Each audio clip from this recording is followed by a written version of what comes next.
Picture the vast, rolling expanse of the Atlantic Ocean, a seemingly endless frontier of deep blue water and powerful waves that has stood as a barrier and a gateway for countless generations. We all know the famous story, the one taught in every schoolbook, of Christopher Columbus sailing the ocean blue in 1492. It's a cornerstone of our collective understanding of world history. But what if that foundational story is incomplete? What if the celebrated voyage of Columbus was not a discovery, but a rediscovery? What if centuries, even millennia, before Spanish ships ever appeared on the horizon, another people, a culture of fierce warriors and profound mystics, had already braved these treacherous waters and set foot upon the shores of a new world? This is not just a question of academic curiosity. It is the heart of a gripping historical mystery that challenges everything we think we know. We are about to dive deep into one of history's most tantalizing enigmas, the possibility that the first Europeans to reach the Americas were not Spaniards but Celts. Imagine the implications. Our history books, our understanding of cultural exchange, the very timeline of human exploration could all be turned upside down.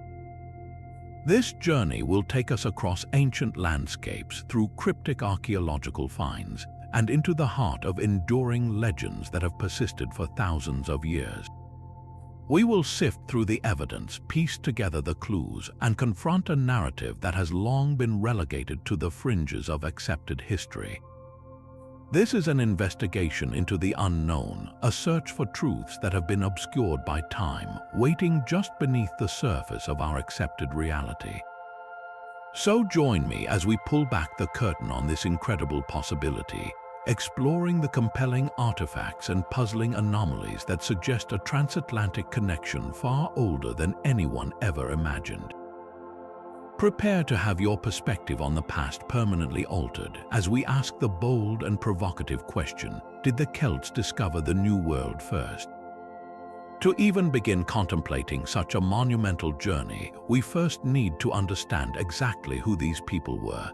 The name Celt often conjures images of painted warriors from the British Isles, but the truth is far more vast and impressive.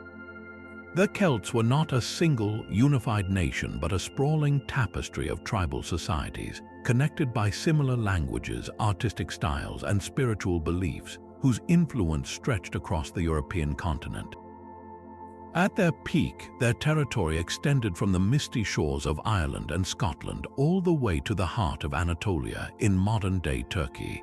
They were the dominant cultural force in Iron Age Europe, a people of immense complexity and sophistication. We often remember them for their ferocity in battle, and rightly so. Ancient Roman writers told fearsome tales of Celtic warriors who fought naked. Their bodies dyed blue with woad, renowned for their headlong charges and the chilling custom of taking the heads of their enemies as trophies. But to define them solely by their martial prowess is to miss the heart of their civilization. They were master metalworkers, creating weapons and jewelry of breathtaking beauty, adorned with the hypnotic, swirling patterns of Latin art, a style of intricate spirals and triskells that feels both ancient and timeless. Their society was held together by the powerful, enigmatic Druids, a priestly class that served not just as religious leaders, but as judges, historians, philosophers, and scientists. They memorized the entire knowledge of their people, from law and genealogy to astronomy and medicine, committing nothing to writing, which makes our understanding of them all the more challenging and reliant on the accounts of their adversaries, like the Romans. Yet the most crucial piece of this puzzle, the one that makes the entire transatlantic theory plausible, lies in their relationship with the sea. While many Celtic tribes were land-based, some were master mariners. The most notable were the Veneti, a powerful tribe from the Brittany Peninsula in northwestern France. Julius Caesar himself fought a grueling naval campaign against them, and he left us with a detailed account of their incredible ships. He described vessels built not for calm rivers or coastal hops, but for the brutal, unforgiving conditions of the Atlantic Ocean. Their hulls were made of heavy oak, far thicker than Roman galleys, with high prows and sterns to withstand massive waves. They didn't rely on fragile oars but on sturdy, leather sails, making them capable of sailing powerfully before the wind. These were not simple fishing boats, these were the ocean-going freighters of their day, built to trade goods along the Atlantic seaboard and to challenge the tempestuous waters that lesser ships could not survive. So we have a people with a vast geographic reach, a deep understanding of the natural world, and crucially, the proven naval technology to undertake a long, dangerous voyage. They had the ships, the skills, and the seafaring tradition. The means were absolutely there, centuries before Leif Erikson set sail for Vinland and a full millennium before Columbus. With the Celts established as a seafaring culture of remarkable capability, our story turns from the general to the specific, from a people to a person. And in the annals of legendary voyages, one name stands out above all others: Saint Brendan the Navigator, an Irish monk from the 6th century. His tale is preserved in a remarkable document known as the Navigatio Sancti Brendani Abbatis, or the Voyage of Saint Brendan the Abbot. For centuries, this text was read as a beautiful allegory, a work of pious fiction designed to inspire faith. It tells of Brendan and a crew of fellow monks building a curious vessel, a carrache, a boat with a wooden frame stitched together and covered in oak-tanned animal hides made waterproof with grease. In this seemingly fragile craft, they set out onto the boundless Atlantic, seeking a fabled promised land of the saints. Their journey, lasting 7 years, is filled with encounters that defy belief. They land on an island that turns out to be a giant sea creature. They celebrate Easter on the back of a whale, and they are guided by a floating pillar of crystal. For a long time, historians comfortably filed this under myth. How could a boat made of leather and wood possibly survive a transoceanic journey? It seemed like pure fantasy, but in the modern era, a fascinating reinterpretation has emerged. What if these fantastical elements aren't just fiction, but are instead garbled, metaphorical descriptions of very real, very terrifying natural phenomena encountered in the North Atlantic? Let's look at the text with a fresh geographical eye. That island that was actually a living creature, could that be a dramatic account of spotting a massive whale, its barnacle-encrusted back mistaken for land in the fog? The floating pillar of crystal, a stunningly accurate description of a towering iceberg glinting in the Arctic sun. They describe a land of darkness and fire where a mountain spewed smoke and flames, a portrayal that sounds unmistakably like a volcanic eruption, something one might encounter in Iceland. Perhaps most compellingly, their final destination, the promised land of the saints, is described as a vast, fertile land with great rivers flowing to the sea. To a group of monks from the rocky coasts of Ireland, the immense forested shoreline of North America would have indeed seemed like a paradise divinely promised. The theory gains even more credibility when we move from the page to practical experimentation. In the 1970s, a man named Tim Severin, a historian and explorer, decided to test the possibility. He built a replica of Brendan's carrache using the exact materials and methods described in the ancient texts, a wooden frame stitched with leather thongs, covered in 49 ox hides and sealed with wool grease. He named it the Brendan. And with a small crew, he set out to retrace the presumed route. Against all skepticism, this leather boat, this supposed vessel of fantasy, did not fall apart. It weathered gales, it withstood the assault of waves, and it successfully carried its crew from Ireland, past the Faroe Islands to Iceland, and finally all the way to the coast of Newfoundland. The journey was brutal and demanding, but it was possible. Severin proved conclusively that a 6th-century Irish monk, equipped with the maritime knowledge of his time, could have reached the New World. This doesn't prove that St. Brendan himself made the journey, of course, but it powerfully demonstrates that the story enshrined in the Navigatio is not the impossible fairy tale it was once thought to be. It could very well be a highly stylized, religiously framed account of a real, successful transatlantic crossing, passed down through generations before being committed to parchment. Suddenly, the legend of Saint Brendan transforms from a mere spiritual allegory into a potential and deeply compelling historical waypoint. So if the legends point toward a possibility and practical experiments prove the journey was feasible, where does that leave us? We are searching for something tangible, something that can't be explained away as a story or a modern reconstruction. We are searching for a footprint left in stone. And in the quiet coastal town of Newport, Rhode Island, we may have found exactly that, standing in a public park surrounded by the trappings of a modern American town, is a structure so out of place, so architecturally anomalous, that it has been the subject of fierce debate for well over a century. It's known as the Newport Tower. This is no crumbling foundation. It's a remarkably preserved circular stone tower about 28 feet high, with 8 cylindrical columns supporting a series of arches and a gaping hearth on its interior wall. For a long time, the official explanation was that it was the remnant of a windmill built in the 1600s by Rhode Island's early colonial governor, Benedict Arnold. Yes, you heard that right, a different Benedict Arnold. But from the moment antiquarians began to study it closely, that explanation started to feel inadequate. The design is simply wrong for a 17th century colonial windmill. Those structures were typically square, built of timber, and designed for maximum efficiency. The Newport Tower, by contrast, is a complex circular stone building, a form that would have required immense, almost extravagant labor for a simple grain grinding mill in a fledgling settlement. So if it wasn't a colonial windmill, what was it? This is where the Celtic connection becomes electrifying. Look across the Atlantic to Ireland and Scotland, and you'll find structures that are a near-perfect architectural match, the early medieval round towers. These slender stone towers, built primarily between the 9th and 12th centuries, are iconic features of the Celtic landscape. They were built as bell towers and places of refuge for monastic communities. And when you place a photograph of the Newport Tower next to one of, say, the Round Tower at Kilmacduagh in Ireland, the resemblance is startling. It's not just the general circular shape, it's the specific details.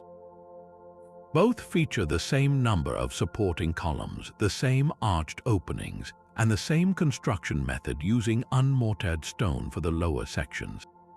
The interior hearth in the Newport Tower, a feature utterly pointless for a windmill, makes perfect sense in a monastic tower where a fire would be needed for warmth and light. The argument is that this isn't a vague similarity, it's a direct architectural transplant. Proponents of this theory suggest that Celtic explorers, perhaps Irish monks seeking the solitude St. Brendan described, landed here and built this structure as a chapel, a watchtower, or a navigational aid centuries before Columbus was even born. Of course, such a radical claim demands rigorous scientific validation, and that's where the plot thickens considerably. In the mid-20th century, carbon dating was performed on mortar samples taken from the tower. The initial results were explosive, suggesting a date range between the 13 and 1500s, seemingly confirming a pre-Columbian origin. But then, a later, more thorough analysis in the 1990s found 17th century charcoal embedded within the mortar, which seemed to slam the door shut on the older date, firmly placing the tower in the colonial era. This is often where the story ends in mainstream accounts, yet the matter is far from settled. Critics of the colonial windmill theory point out a critical flaw. The discovery of 17th century material only proves that someone was repairing or modifying the structure in the 1600s, not that they were its original builders. Imagine discovering a modern patch on a section of the Roman Colosseum. You wouldn't conclude the entire amphitheater was built last Tuesday. It's entirely plausible that colonial settlers, upon finding a mysterious, ancient stone tower already standing, simply moved in, used it, and made repairs with materials from their own time. The charcoal they left behind becomes proof of their presence, but not proof of their authorship, so we are left with a profound and tantalizing standoff. The architectural evidence points compellingly toward a medieval Celtic origin, while the physical evidence is ambiguous, capable of supporting both a pre-Columbian and a colonial narrative. The Newport Tower refuses to give up its secret easily, standing as a silent, stony sentinel guarding one of America's greatest historical mysteries. To truly appreciate the architectural argument, we need to move beyond the general shape of the Newport Tower and scrutinize its specific telling details. It's in these finer points where the case for a Celtic origin becomes truly captivating. Let's start with the windows. The tower features several openings, but one in particular stands out, a narrow, slit-like window on its second level, positioned at an angle that aligns precisely with the sunrise during the summer solstice. This isn't just a random hole in the wall, it functions as a precise astronomical marker. Now, compare this to the great round towers of Ireland, like the one standing at the monastic site of Clonmacnoise. These early medieval structures were not merely belfries, they were centers of learning and spirituality, built by communities with a profound understanding of the movements of the sun and stars. The placement of their windows often served a dual purpose: to illuminate the interior and to mark important celestial events for the liturgical calendar. The discovery of a similar solstitial alignment in the Newport Tower suggests a builder who shared this sophisticated knowledge, a knowledge that was central to Celtic monastic life, but largely absent from the practical, survival-focused mindset of 17th-century New England colonists. Next, examine the stonework itself. The lower portion of the Newport Tower is constructed using a method known as rubble core ashlar, where a core of rough stones is faced with more carefully shaped blocks. The columns are built from 8 stacked stone drums, a technique that creates a remarkably strong and stable circular form. This specific masonry style is a hallmark of European Romanesque architecture, a tradition that flourished between the 10th and 12th centuries and deeply influenced Celtic church building. When you look at the stonework of a tower like Clonmacnoise, you see the same principles at play. The colonial explanation, however, asks us to believe that Governor Benedict Arnold, a man with no known training in advanced, archaic European masonry, spontaneously decided to employ these complex, labor-intensive, and completely anachronistic techniques for a simple windmill. This would be like a modern homeowner deciding to build their garden shed using the same intricate methods employed for a Gothic cathedral. It simply doesn't fit the context or the need. The architectural evidence piles up, pointing toward a builder not from the colonial era, but from a time and tradition where such structures and their symbolic functions were the norm. Of course, mainstream historians offer a compelling counter-narrative, one that firmly anchors the tower in the documented colonial period. The primary evidence comes from the written record. In 1675, a deed from Governor Benedict Arnold's will explicitly mentions "my stone-built windmill." For many academics, this is the smoking gun. It's a direct contemporary reference that appears to settle the matter. They argue that while the design may seem unusual to us, it's not without precedent. They point to a handful of other known, though less elaborate, stone windmills from the same period in England and its colonies, suggesting that Arnold, perhaps inspired by something he'd seen abroad, simply commissioned a more substantial and ornate version. Proponents of this view explain the Celtic similarities as pure coincidence, a case of convergent evolution in architecture where similar problems, like building a tall, stable, circular tower, can lead to similar solutions across vastly different times and cultures. They contend that focusing on the architectural quirks ignores the overwhelming contextual evidence. Why is there no mention of such a monumental pre-Columbian structure in the extensive writings of other early colonists? If a band of Irish monks had indeed built it, where is the surrounding archaeological evidence of their settlement, the pottery shards, the tools, the graves? The colonial narrative is tidy, documented, and fits neatly into the established timeline of American history, whereas the Celtic theory requires us to accept a historical event for which there is, as yet, no definitive written or archaeological proof beyond the tower itself.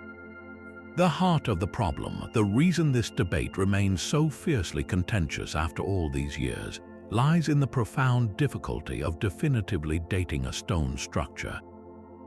Unlike organic materials like wood or bone, which can be reliably dated using radiocarbon techniques, stone itself is virtually timeless. Mortar can sometimes be tested, as it often contains microscopic fragments of charcoal or other organic material from the time of its mixing. But as we saw with the Newport Tower, this evidence can be deeply ambiguous. The discovery of 17th century charcoal in the mortar is not the definitive end to the argument that it first appears to be. Think of an old family home that has been passed down through generations. The original foundation stones might date back to the 1700s, but a chimney could have been repointed in the 1800s and a wall patched with modern cement in the 1990s.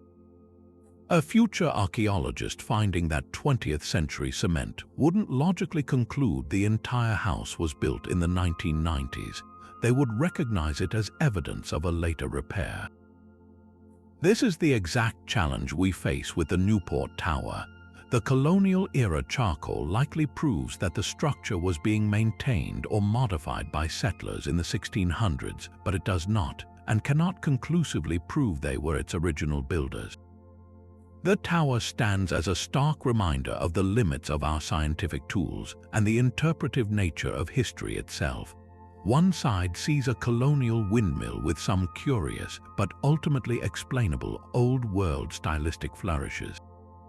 The other sees a pre-Columbian Celtic monument that was later found and repurposed by colonists, its true origin slowly fading into legend. Both interpretations are rooted in evidence, yet they are mutually exclusive. This isn't a case where one side has all the facts and the other has mere fantasy. It's a fundamental clash of historical paradigms, a battle over which story best fits the enigmatic stone reality that has quietly watched over Newport for centuries. Yet, if a single stone tower can provoke such intense debate, what happens when the evidence shifts from grand architecture to something far more intimate and personal, the subtle marks left by a human hand? This brings us to another compelling piece of the puzzle, one that moves from structures to script and to the enigmatic carvings found on a rock in Westford, Massachusetts. Known locally as the Westford Knight, this is not a towering monument but a ground-level outcrop of stone, on which a series of grooves and pits form a vague, ghostly image. To those who champion its authenticity, this weather-worn figure represents a fallen medieval knight, complete with the outline of a sword and a shield. More astonishingly, they claim that alongside this figure are inscriptions carved in Ogham, an ancient Celtic alphabet. So, what is Ogham? Imagine a system of writing not based on curves and flourishes, but on straight lines and notches. Used primarily in Ireland and parts of Britain from roughly the 4th to the 7th centuries, Ogham was a script carved into the edges of stone pillars or wood. Each letter is formed by a series of short, straight lines or dots, grouped along a central stem line. It was a functional, starkly beautiful script, often used for memorials, to mark territorial boundaries, or to commemorate important individuals. The idea that this distinctly old-world script could be found etched into a rock in New England is, of course, revolutionary. Proponents of the Westford Knight narrative paint a vivid picture. They suggest the carving memorializes a fallen member of a Scottish expedition led by Henry Sinclair, the Earl of Orkney, who, according to some fringe histories, may have traveled to North America in the late 14th century, nearly 100 years before Columbus. In this telling, the knight's sword is not just a weapon, it's a heraldic emblem, and the accompanying Ogham strokes are a funerary inscription, a final tribute to a comrade who died far from home. This would be a tangible, heartbreaking piece of evidence, a direct message from a pre-Columbian European explorer literally set in stone. The emotional weight of such a discovery is undeniable, a solitary grave marker for a forgotten pioneer, waiting centuries for someone to read its message. However, the academic world views the Westford Knight with profound skepticism, and their criticisms are forceful and systematic. Mainstream archaeologists and linguists point out that the so-called Ogham inscriptions are, to a trained eye, almost certainly natural phenomena. The grooves on the rock closely resemble glacial striations, the long, parallel scratches left on bedrock by rocks embedded in the slow, grinding advance of a glacier during the last ice age. Glaciers scraped and scarred vast swaths of North America, and the markings on the Westford stone align perfectly with this common geological process. Furthermore, the supposed knightly figure is itself highly ambiguous. Skeptics argue that it requires a significant amount of imaginative interpretation, or pareidolia, the human tendency to see familiar shapes in random patterns, to discern a clear human form with a sword and shield. What one person sees as a meticulously carved knight, another sees as a collection of random cracks, lichen growth, and natural mineral staining, all enhanced by centuries of weathering. The final and perhaps most damning criticism from the academic side is the possibility of a modern hoax. The carving only came to prominent public attention in the mid-20th century, and some researchers suggest it could have been created at that time to bolster local legends or simply as a prank. Without any archaeological context, no associated artifacts, no evidence of a settlement, no contemporary records, the Westford Knight remains an isolated anomaly, and in the world of historical science, anomalies require extraordinary evidence. So we are left with another profound and frustrating standoff. On one side, a compelling story of exploration and loss, supported by a pattern on a rock that, to a believing eye, tells an epic tale. On the other, a rational, scientific explanation that dismisses it as either a geological accident or a deliberate fabrication. The truth, as with the Newport Tower, seems to be trapped between two irreconcilable interpretations, leaving us to wonder if we are looking at a historical artifact or merely seeing what we desperately wish to see. But the search for a Celtic presence in ancient America doesn't end with solitary towers or mysterious knights. To really test this theory, we need to look at a site of far greater scale and complexity, a place that has become a lightning rod for alternative history and a classic case study in how difficult it can be to separate fact from fringe speculation. Nestled in the woods of Salem, New Hampshire, is a location known as Mystery Hill, though many today call it America's Stonehenge. This is not a single structure but a sprawling, bewildering assemblage of stone chambers, walls, tunnels, and monoliths spread across 30 acres of rugged terrain. At first glance, it feels ancient and deeply out of place, a labyrinth of stone that seems to whisper of a forgotten, possibly old world origin. The most prominent theory, and the one that captured the public imagination, posits that this was a sacred site built by Celtic druids, perhaps as an astronomical observatory and ceremonial center.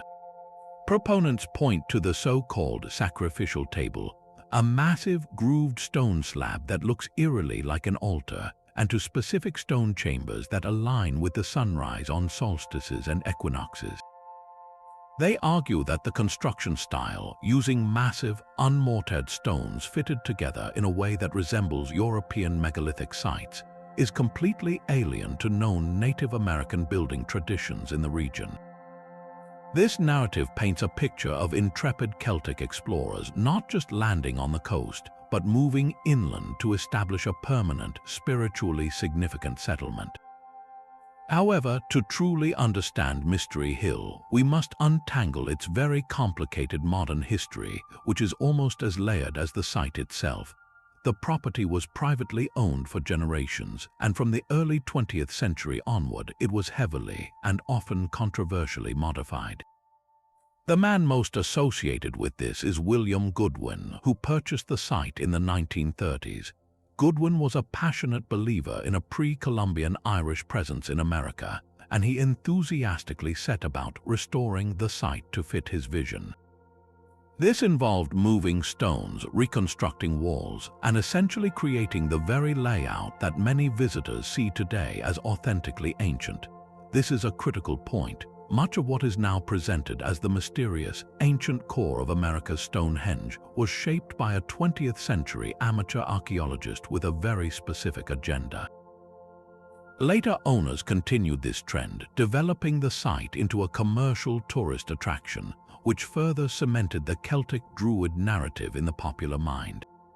So we are immediately faced with a fundamental problem. How much of the site is genuinely prehistoric, and how much is the product of well-intentioned but scientifically destructive reconstruction? This history of modification makes it incredibly difficult for archaeologists to get a clear read on the original site, as the context of the stones has been irrevocably altered. When we turn to the evidence gathered through proper archaeological excavation, a very different and far less sensational story emerges. Radiocarbon dating of charcoal fragments found in the soil associated with the stone structures consistently points to activity spanning from 2,000 years ago up to the 17th century. This long timeline doesn't support a single dramatic event like the arrival of Celtic Druids. Instead, it suggests a long, continuous use of the site by indigenous peoples. The stonework itself, while impressive, finds parallels in the building traditions of local Native American cultures. The Algonquian-speaking peoples of the Northeast were skilled stoneworkers, constructing hunting blinds, storage caches, and ceremonial spaces. The astronomical alignments, while captivating, are also not exclusive to Europe. Indigenous cultures across the Americas possessed sophisticated knowledge of the skies, and aligning structures with solar and lunar cycles was a common practice. The sacrificial table, often highlighted as the most damning evidence of Druidic practice, is more likely a classic example of a colonial-era cider press stone used for crushing apples with a groove channeling the juice. This mundane explanation deflates the more dramatic sacrificial altar theory, but fits perfectly with the known activities of European settlers who farmed the land in the 18th and 19th centuries. This brings us to the crucial lesson that Mystery Hill teaches us about the entire field of alternative history, the importance of rigorous archaeological method and the dangers of what is often termed pseudo-archaeology. The core of the scientific method in archaeology is context. An artifact in isolation is just a curiosity. Its true meaning comes from its relationship to everything around it, the soil layer it was found in, the other objects nearby, and the evidence of human activity in the vicinity. At Mystery Hill, the context has been severely compromised by decades of unscientific restoration. Pseudo-archaeology, by contrast, often cherry-picks individual pieces of evidence that seem to support a thrilling theory while ignoring or dismissing the larger body of evidence that contradicts it. It focuses on the similarities. This stone chamber looks a bit like one in Ireland, while overlooking the profound differences and the lack of supporting data, like the total absence of Celtic artifacts such as distinctive metalwork, pottery, or coins at the site. Furthermore, it frequently applies cultural stereotypes, imagining Native Americans as incapable of the complex stonework ascribed to a more sophisticated European culture, an assumption that modern archaeology has thoroughly debunked. The most plausible explanation for America's Stonehenge, then, is not a single explanation at all. It is a palimpsest, a layered record of human activity. It was likely a significant site for indigenous peoples for millennia, used for ceremonies, storage, and celestial observation. Later, colonial farmers repurposed the existing stone structures for their own needs, adding walls and possibly the cider press. And finally, in the modern era, it was reshaped once more by enthusiasts whose imaginations were captured by a romantic, but ultimately unsubstantiated story of transatlantic druids. This doesn't make the site any less fascinating, but it shifts its significance from a proof of Celtic discovery to a compelling case study in how our own desires and biases can shape the stories we tell about the past. The journey into America's potential Celtic past now takes us from the sprawling stone complexes of New England to a far more intimate and equally contentious discovery, one that emerged not from a windswept hilltop, but from the quiet earth of a Tennessee riverbank. In 1889, a team from the Smithsonian Institution's Bureau of Ethnology, led by archaeologist John W. Emmett, was excavating a prehistoric Native American burial mound overlooking the Little Tennessee River. Within Mound 3, amid skeletal remains and traditional grave goods, Emmett uncovered a small, inscribed stone. This was the Bat Creek Stone. At the time of its discovery, the stone was largely dismissed or ignored.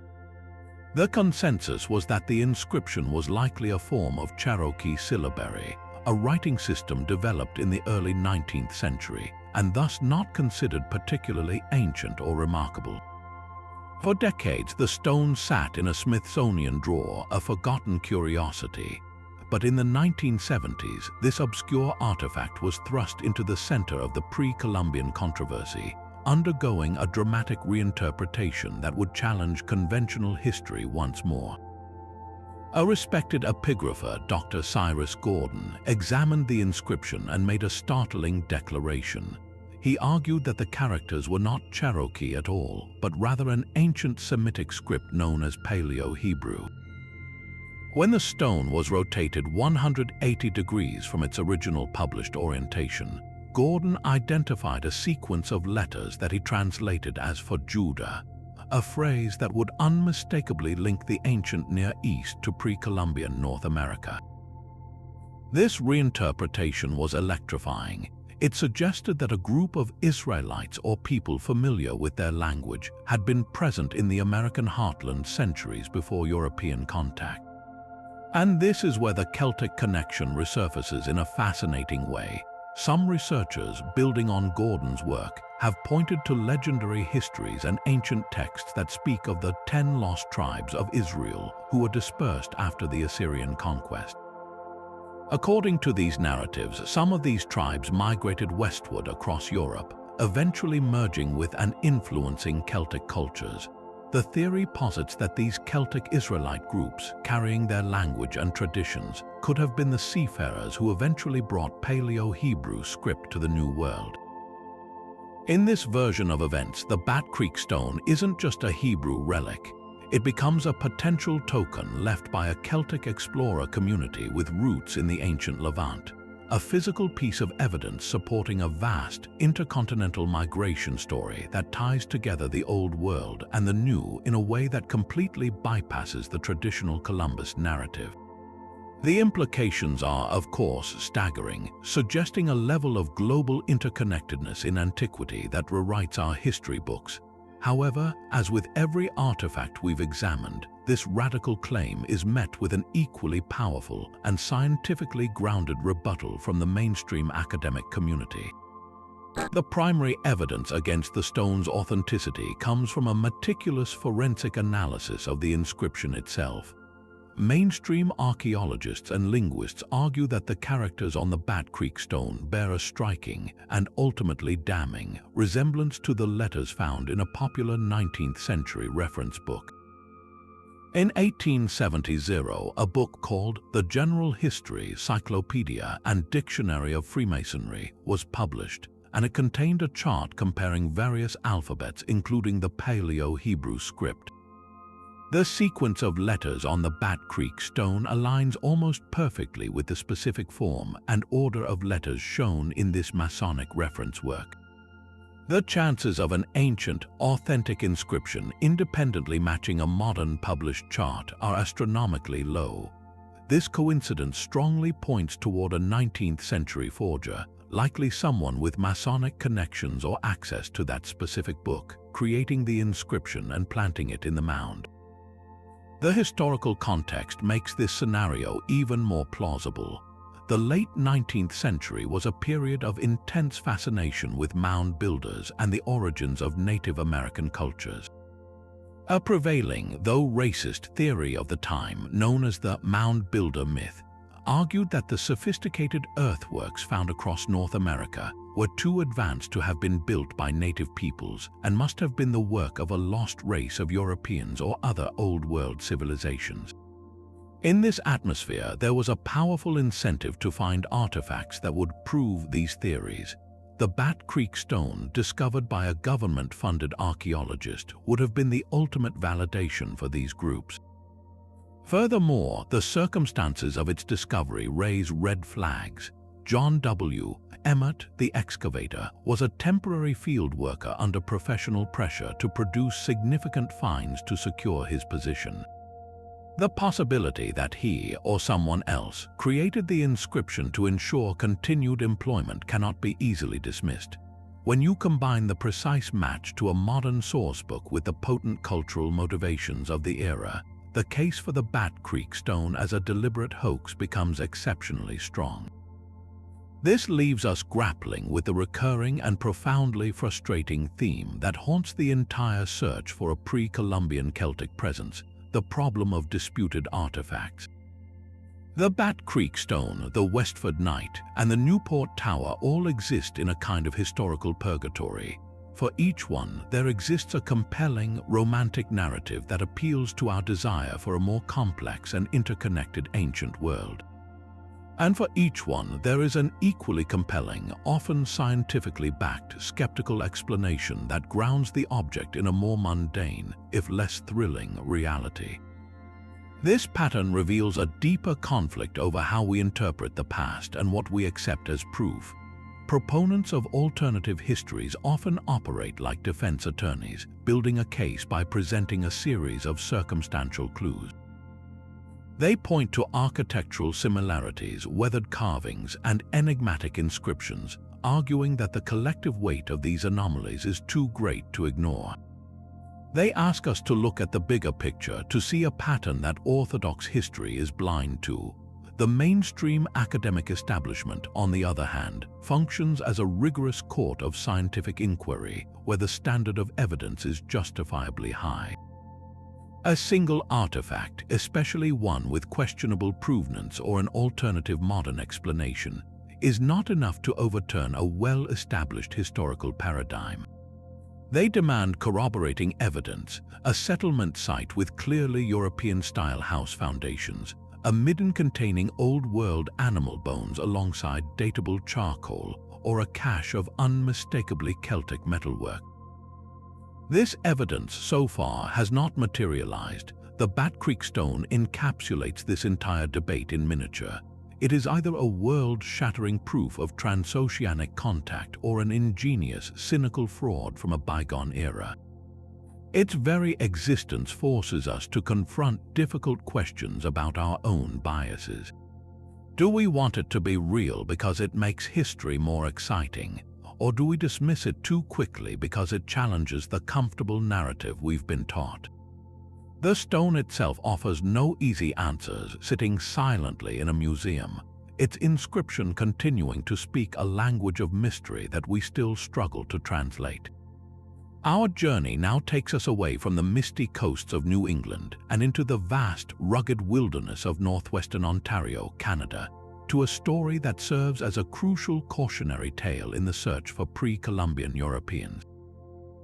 In the 1930s, the world was captivated by the announcement of the Beardmore relics, a cache of Viking weapons that seemingly offered undeniable proof of Norse explorers venturing deep into the North American interior. The tale began with a prospector and amateur explorer named James Edward Dodd. He claimed that in the early 1930s, while prospecting for gold near the town of Beardmore, he had uncovered a remarkable sight beneath the roots of an upturned tree, a rusty sword, an axe head, and what was believed to be the handle of a shield. These weren't just any old tools. They were immediately identified by experts as authentic Norse artifacts from the Viking Age, dating to roughly the year 1000. The discovery sent shockwaves through the historical community. If genuine, it suggested that Viking explorers had traveled far beyond their known settlement at Meadows in Newfoundland, pushing over 2,000 miles inland along a route that could have followed the Great Lakes. It was a narrative that perfectly complemented the growing excitement about pre-Columbian contact, seeming to provide the kind of hard, martial evidence that stone towers and weathered carvings could not. The relics were quickly purchased by the Royal Ontario Museum, where they were put on prominent display as star attractions, hailed as one of the most significant archaeological finds in Canadian history. For a few brief years, James Dodd was celebrated as the man who had rewritten the history books, a humble prospector who had stumbled upon a truth that scholars had missed. However, the glory was short-lived. Almost as soon as the relics went on display, whispers and then loud accusations began to emerge from the small community of Beardmore. Locals came forward with a very different and far less heroic version of events. They alleged that the artifacts had not been found in the ground at all, but had instead been brought to Canada from Norway by a man named John Block, a boarder who had lived in the Dodd household years earlier. The story, as pieced together by skeptical journalists and researchers, was that Dodd had somehow acquired these relics from Block's collection and had then planted them at the prospecting site to stage a dramatic discovery. The evidence against Dodd grew increasingly compelling. There were sworn affidavits from neighbors who recalled seeing the very same artifacts in Dodd's home years before his supposed discovery. The specific location of the find was also called into question. The site Dodd described was geologically inconsistent with a 1,000-year-old burial, showing no signs of the permafrost that would have been necessary to preserve metal so well in that climate for so long. The museum, initially a staunch defender of the relics, was eventually forced to open an official investigation. Under intense scrutiny, Dodd's story began to unravel. He changed key details of his discovery narrative multiple times, and the preponderance of witness testimony became impossible to ignore. By the 1950s, the consensus within the academic community was that the Beardmore relics were an elaborate hoax. The museum quietly removed them from display, and they became an embarrassing footnote, a classic example of how easily wishful thinking can be manipulated by a clever forgery. So why delve into a debunked Viking hoax when our central question is about the Celts? The Beardmore saga is not just a tangential curiosity. It is absolutely essential to our investigation because it provides a masterclass in the pitfalls that await any search for pre-Columbian Europeans. It teaches us three critical lessons that we must apply directly to the Celtic hypothesis. First, it highlights the immense power of confirmation bias. In the 1930s, the idea of Vikings in North America, while not yet proven by the later discovery of Meadows, was a popular and plausible theory. The world was primed to accept such a find. When the Beardmore relics appeared, they fit perfectly into that existing narrative, so perfectly that experts were initially willing to overlook the inconsistencies in Dodd's story. The desire for the artifacts to be real clouded the rigorous skepticism that is the foundation of good archaeology. We must ask ourselves, are we, in our enthusiasm for a Celtic connection, similarly overlooking flaws in the evidence of the Newport Tower or the Westford Knight because they fit a story we find compelling? Second, the Beardmore story demonstrates that the provenance of an artifact, its complete and documented history from discovery to analysis, is everything. An object without a clear and uncontested provenance is inherently suspect. The Celtic artifacts we've examined all suffer from provenance issues. The Newport Tower's construction date is hotly debated. The Westford Knight's markings were not properly documented by archaeologists at the time of their modern discovery. Without an ironclad chain of custody, the door is always left open for accusations of hoaxing or misinterpretation. Finally, and perhaps most importantly, the Beardmore affair shows us that extraordinary claims require not just extraordinary evidence but corroborating evidence. The Viking relics were found in isolation. There was no surrounding settlement, no Norse-style longhouse foundations, no middens containing animal bones from a Scandinavian diet, no other tools or graves. It was a collection of impressive objects that just appeared in the ground with no context to support their presence. This is the same fundamental weakness that plagues the case for the Celts. Where are their villages? Where is the evidence of their sustained presence, their culture, their daily lives? A single tower or a cryptic carving is tantalizing, but to rewrite history, we need a pattern of evidence, not just a collection of intriguing but isolated anomalies. The Beardmore relics stand as a permanent warning from the frozen north, reminding us that in the thrilling pursuit of lost history, our greatest enemy is often not the lack of evidence, but our own overwhelming desire to believe. So if grand structures and cryptic carvings remain locked in a stalemate of interpretation, what about something smaller, more portable, and far more concrete? What about money? Coins, by their very nature, are designed to be durable tokens of exchange, traveling from hand to hand, often far from their place of origin, and they can serve as powerful chronological markers. And in the world of pre-Columbian evidence, there is one coin that stands entirely alone, not as a disputed anomaly, but as a scientifically accepted fact.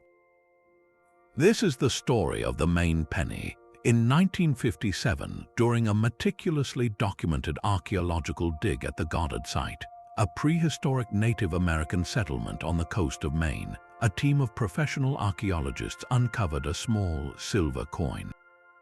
It was found amidst a vast collection of indigenous artifacts, tens of thousands of stone tools, pottery shards, and other items left by the ancestors of the Penobscot people. The coin was sent for analysis to numismatists, experts in the study of currency, and their identification was precise and stunning. It was a Norwegian silver penny known as a penning, minted during the reign of King Olaf Kyrre, who ruled between 1067 and 1093. This was not a random find by an amateur. It was recovered by trained scientists from an undisturbed, professionally excavated layer of soil, its context clear and its provenance impeccable. The Maine penny is to this day the only pre-Columbian Norse artifact ever found in the United States that is universally accepted as genuine by the mainstream archaeological community. So how did a coin from 11th century Norway end up in a Native American village in Maine? The most plausible explanation is not that Vikings established a settlement there, but rather that it arrived through a long-distance trade network. The Norse settlement at Elance Meadows in Newfoundland is just 1,000 miles from the Goddard site, a vast distance, but not an impossible one for trade goods to travel, passed from one indigenous group to another over generations. A single Norse coin, a fascinating curiosity, could have moved down the coast, changing hands countless times until it was finally deposited at Goddard, perhaps kept as a prized trinket or a piece of raw silver. The Maine penny's immense significance lies not in proving a massive Norse colonization of New England, but in demonstrating the existence of at least indirect, sporadic contact. It sets a very high bar for what constitutes verified, unimpeachable evidence of transoceanic presence, an artifact that is unquestionably Old World, found in a secure, datable archaeological context by professional researchers, with no red flags suggesting a hoax or modern contamination. With this established benchmark in mind, we can now turn to the claims that swirl around ancient Celtic coins discovered in North America.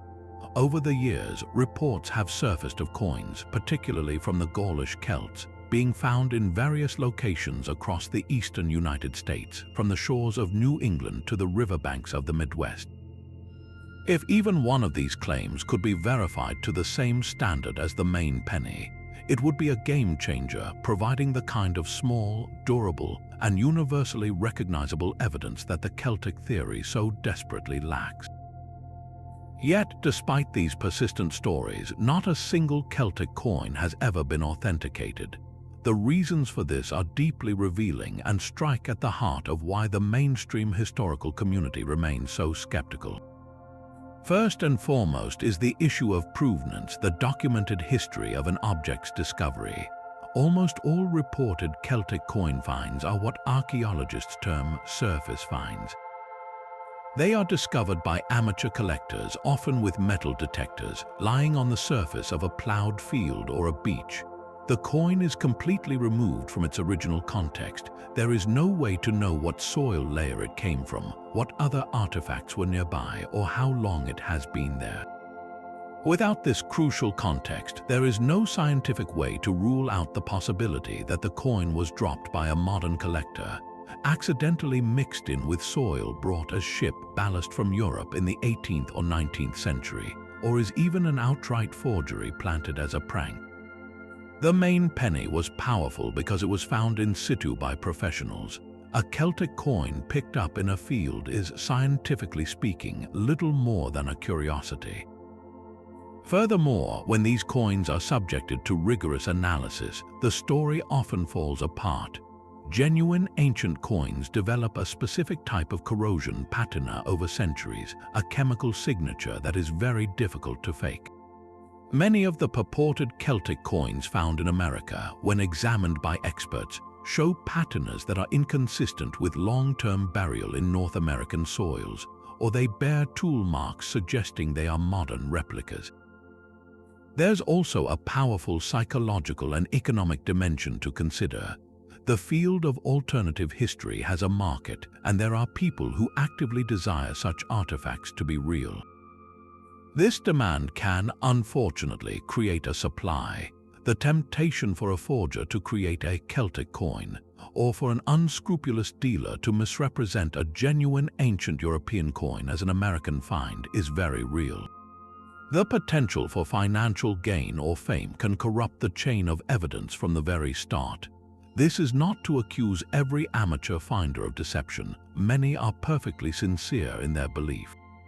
But it highlights the absolute necessity of the scientific safeguards that are absent in these cases. The stark contrast between the solitary, authenticated main penny and the complete lack of any verified Celtic currency is a major weakness in the theory of a significant Celtic presence.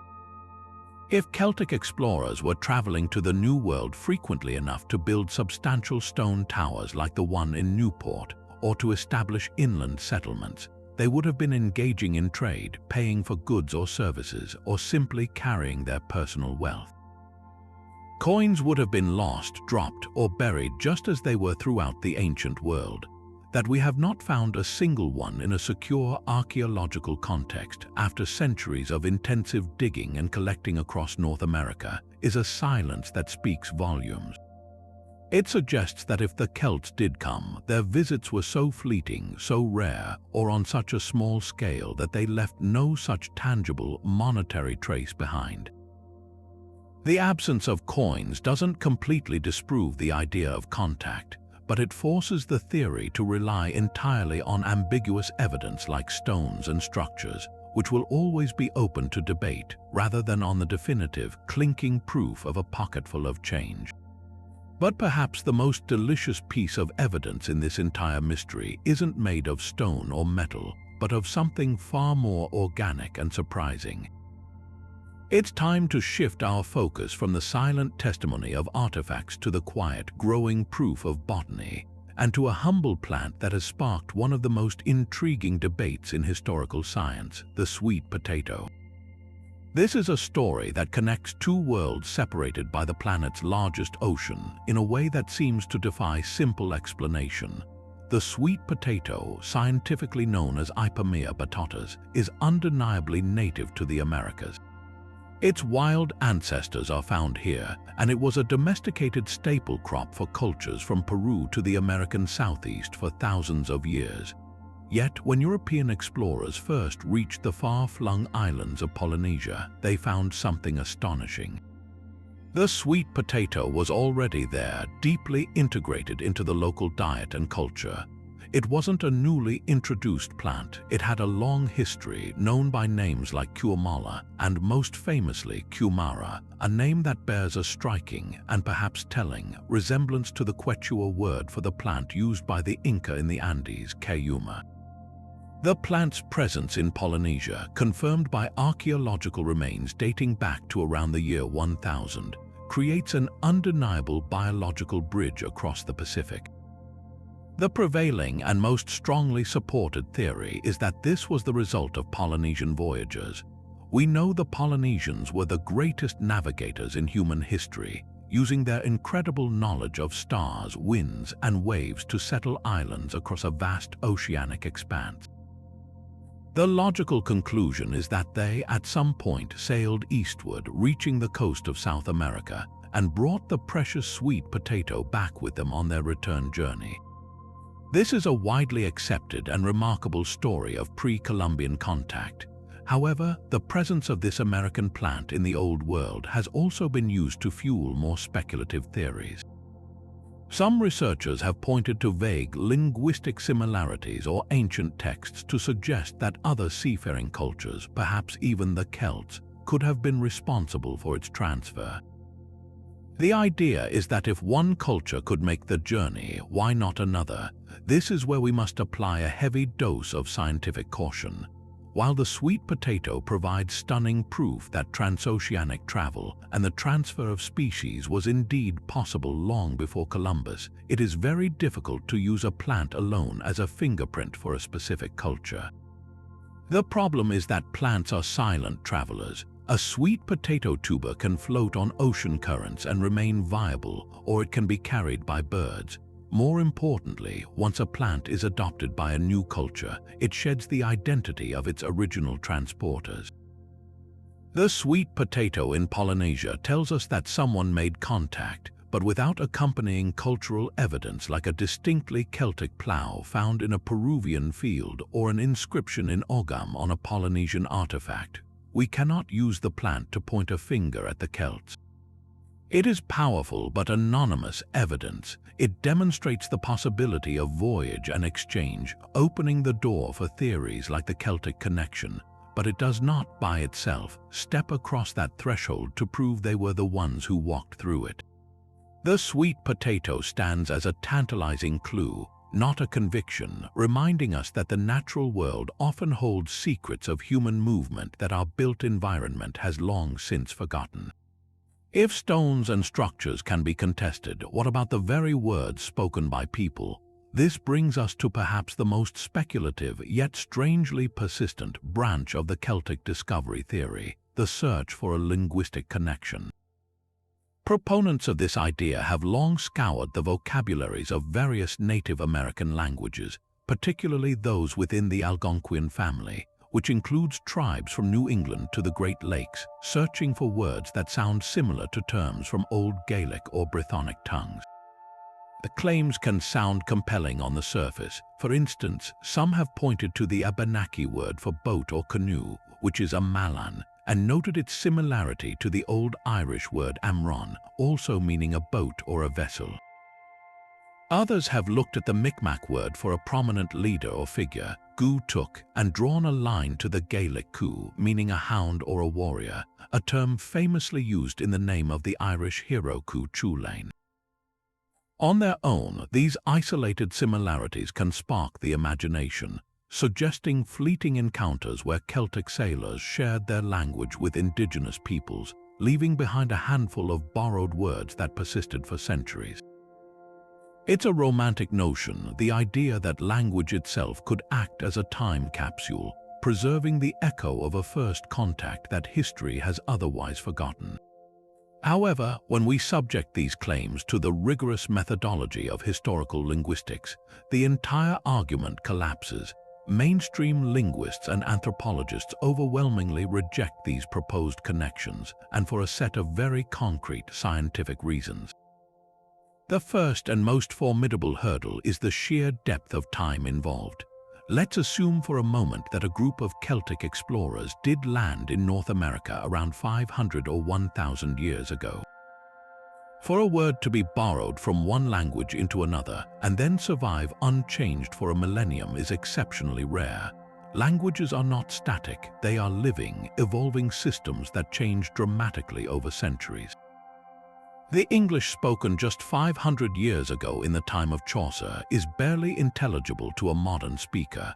To find a word that remained perfectly preserved in both a Celtic language and a Native American language over such an immense span, without any ongoing contact to reinforce it, is linguistically almost impossible.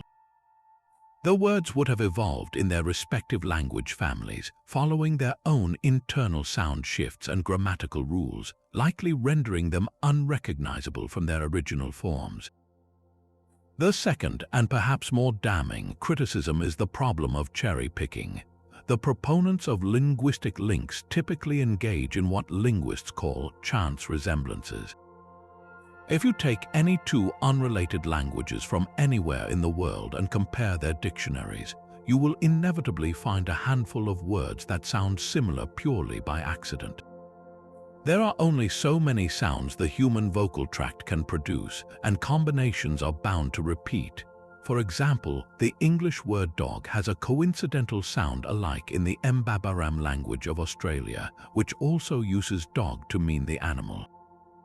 This is not evidence of a deep historical connection, it is a statistical inevitability. The Celtic Algonquian comparisons suffer from this exact flaw. They pluck a few words that sound similar out of thousands of words in each vocabulary, ignoring the vast majority of terms that share no resemblance whatsoever. True linguistic influence, the kind seen when cultures have sustained contact like the French words embedded in English after the Norman conquest, leaves a systematic imprint. It affects core vocabulary, grammar, and place names in a widespread, verifiable pattern. What we see with the proposed Celtic links are isolated, scattered examples, not a coherent, demonstrable linguistic stratum. Furthermore, the direction of these proposed borrowings is rarely questioned. Even if we were to accept the similarity, why would Native American languages borrow a Celtic word for boat? The indigenous peoples of the Northeast were already master canoe builders, with a rich and sophisticated maritime technology perfectly adapted to their environment. They had their own words for their own vessels developed over millennia. It seems far less likely that they would abandon their own term for a technology they already excelled in favor of a foreign word from a small group of visitors. This highlights a subtle but persistent bias in some of these theories, the assumption that the Old World culture was the one imparting knowledge and vocabulary, rather than an equal exchange or even learning from the advanced civilizations they encountered. Ultimately, while the idea of finding Celtic words in an American forest is a captivating puzzle, it remains a fringe speculation without a foundation in linguistic science. The absence of systematic, verifiable correspondences, combined with the immense chronological gulf, leaves this particular branch of the Celtic discovery theory standing on the shakiest of ground, a testament more to our desire to find patterns than to any historical reality. Moving from the theoretical to the tangible, we must confront the central, practical question at the heart of this entire mystery. Could a Celtic vessel genuinely withstand the brutal, unpredictable fury of a North Atlantic crossing? It's one thing to have legends of voyages and architectural anomalies on distant shores. It's another entirely to possess the physical means to connect those 2 points. The answer lies in a seemingly improbable craft, the Celtic currach. Far from the heavy, oak-planked ships of the Veneti, the currach was a vessel of elegant, almost fragile-looking simplicity. Its construction was a masterpiece of ancient engineering, utilizing readily available materials in a brilliantly effective way.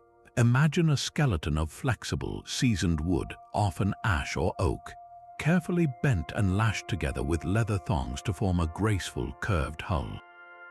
This wooden framework was not covered in planks but in ox hide. The hides, painstakingly oak-tanned to preserve them, were stitched together into a single, massive sheet and then stretched taut over the frame, creating a seamless, waterproof skin. The final, crucial step was to slather the entire exterior in animal fat or wool grease, a process known as paying, which made the leather supple, water-resistant, and far more durable against the corrosive power of salt water. To our modern eyes, accustomed to steel hulls and fiberglass, the idea of crossing an ocean in what is essentially a leather-covered basket seems not just daring but utterly suicidal. The immediate assumption is that such a boat would be punctured by driftwood, torn apart by a storm, or simply sink under the constant assault of waves. This was precisely the prevailing skepticism that surrounded the legend of St. Brendan for centuries. How could such a flimsy vessel possibly survive? The most powerful rebuttal to this skepticism didn't come from a dusty manuscript, but from the roaring winds and towering swells of the open ocean itself, in the form of a remarkable modern experiment. In the 1970s, the historian and explorer Tim Severin dedicated himself to answering this question not with theory, but with action. He embarked on an ambitious project to build a full-scale, historically accurate replica of St. Brendan's Currach. He and his team used the exact methods and materials described in the ancient texts, a wooden frame stitched together without a single nail, covered in 49 hand-tanned ox hides and sealed with wool grease. They named the boat the Brendan, and with a small crew, they set out from Ireland to retrace the presumed northern route to North America. What followed was a 2-year, 5,000-mile journey of extreme hardship and ultimate triumph. The Brendan did not just survive, it excelled. The leather hull, far from being a liability, proved to be incredibly resilient. It was flexible, able to absorb the impact of waves that would have shattered a rigid, wooden-hulled ship. The greased leather skin shed water and resisted the growth of marine organisms that would have slowed a conventional vessel. Severin and his crew faced everything the Atlantic could throw at them: violent gales, dense fog, and even collisions with ice. Through it all, the little leather boat held together, carrying its crew safely along a route that hopped from the Scottish Isles to the Faroe Islands, then on to Iceland, and finally across the Denmark Strait to the coast of Newfoundland. The success of the Brendan expedition was a watershed moment. It transformed the voyage of St. Brendan from a pious fable into a demonstrably plausible historical event.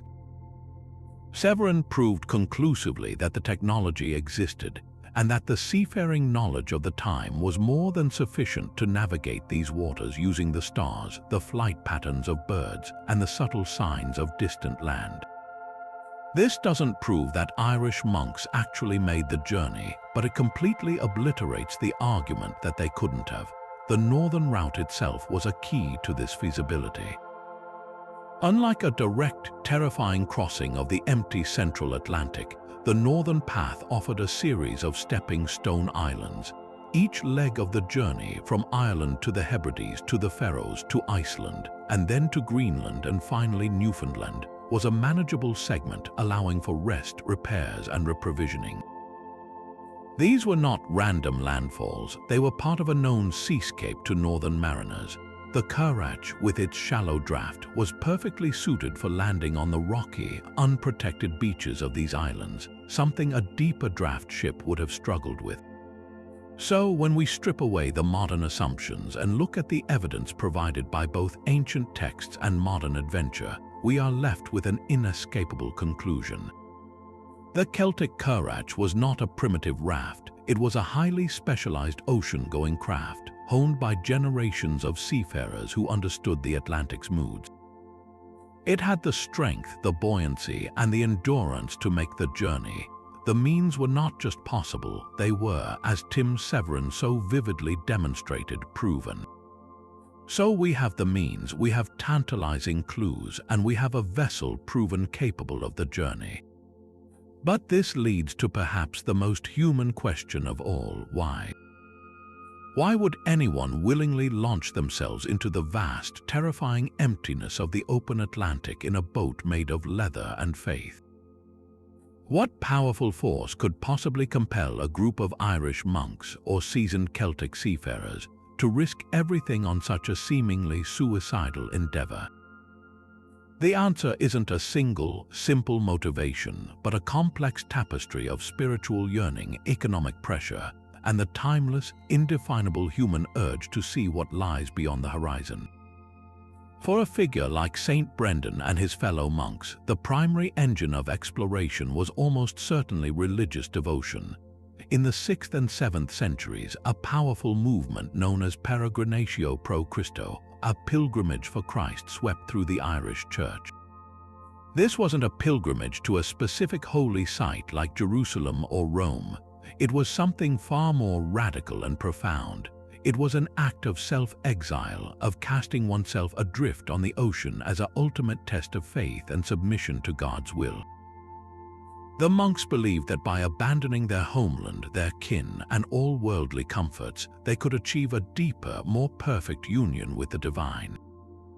The ocean was not just a physical barrier, it was a spiritual wilderness, a desert of water where one could confront demons, find divine revelation, and ultimately discover the promised land of the saints, an earthly paradise rumored to exist far to the west.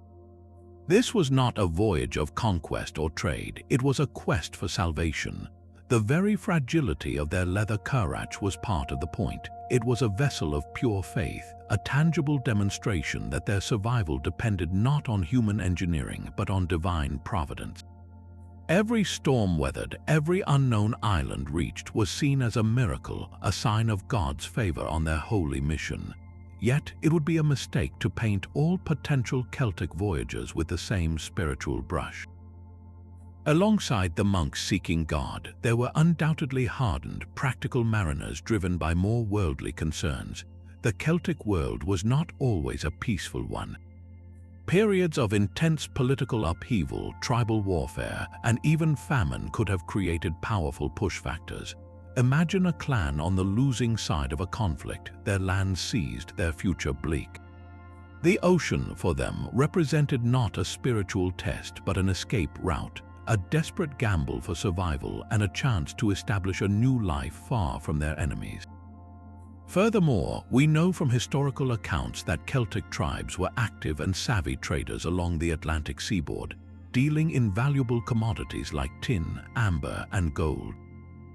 The search for new resources, untapped fishing grounds teeming with cod, or even mythical islands rumored to hold vast wealth would have been a tremendous economic incentive.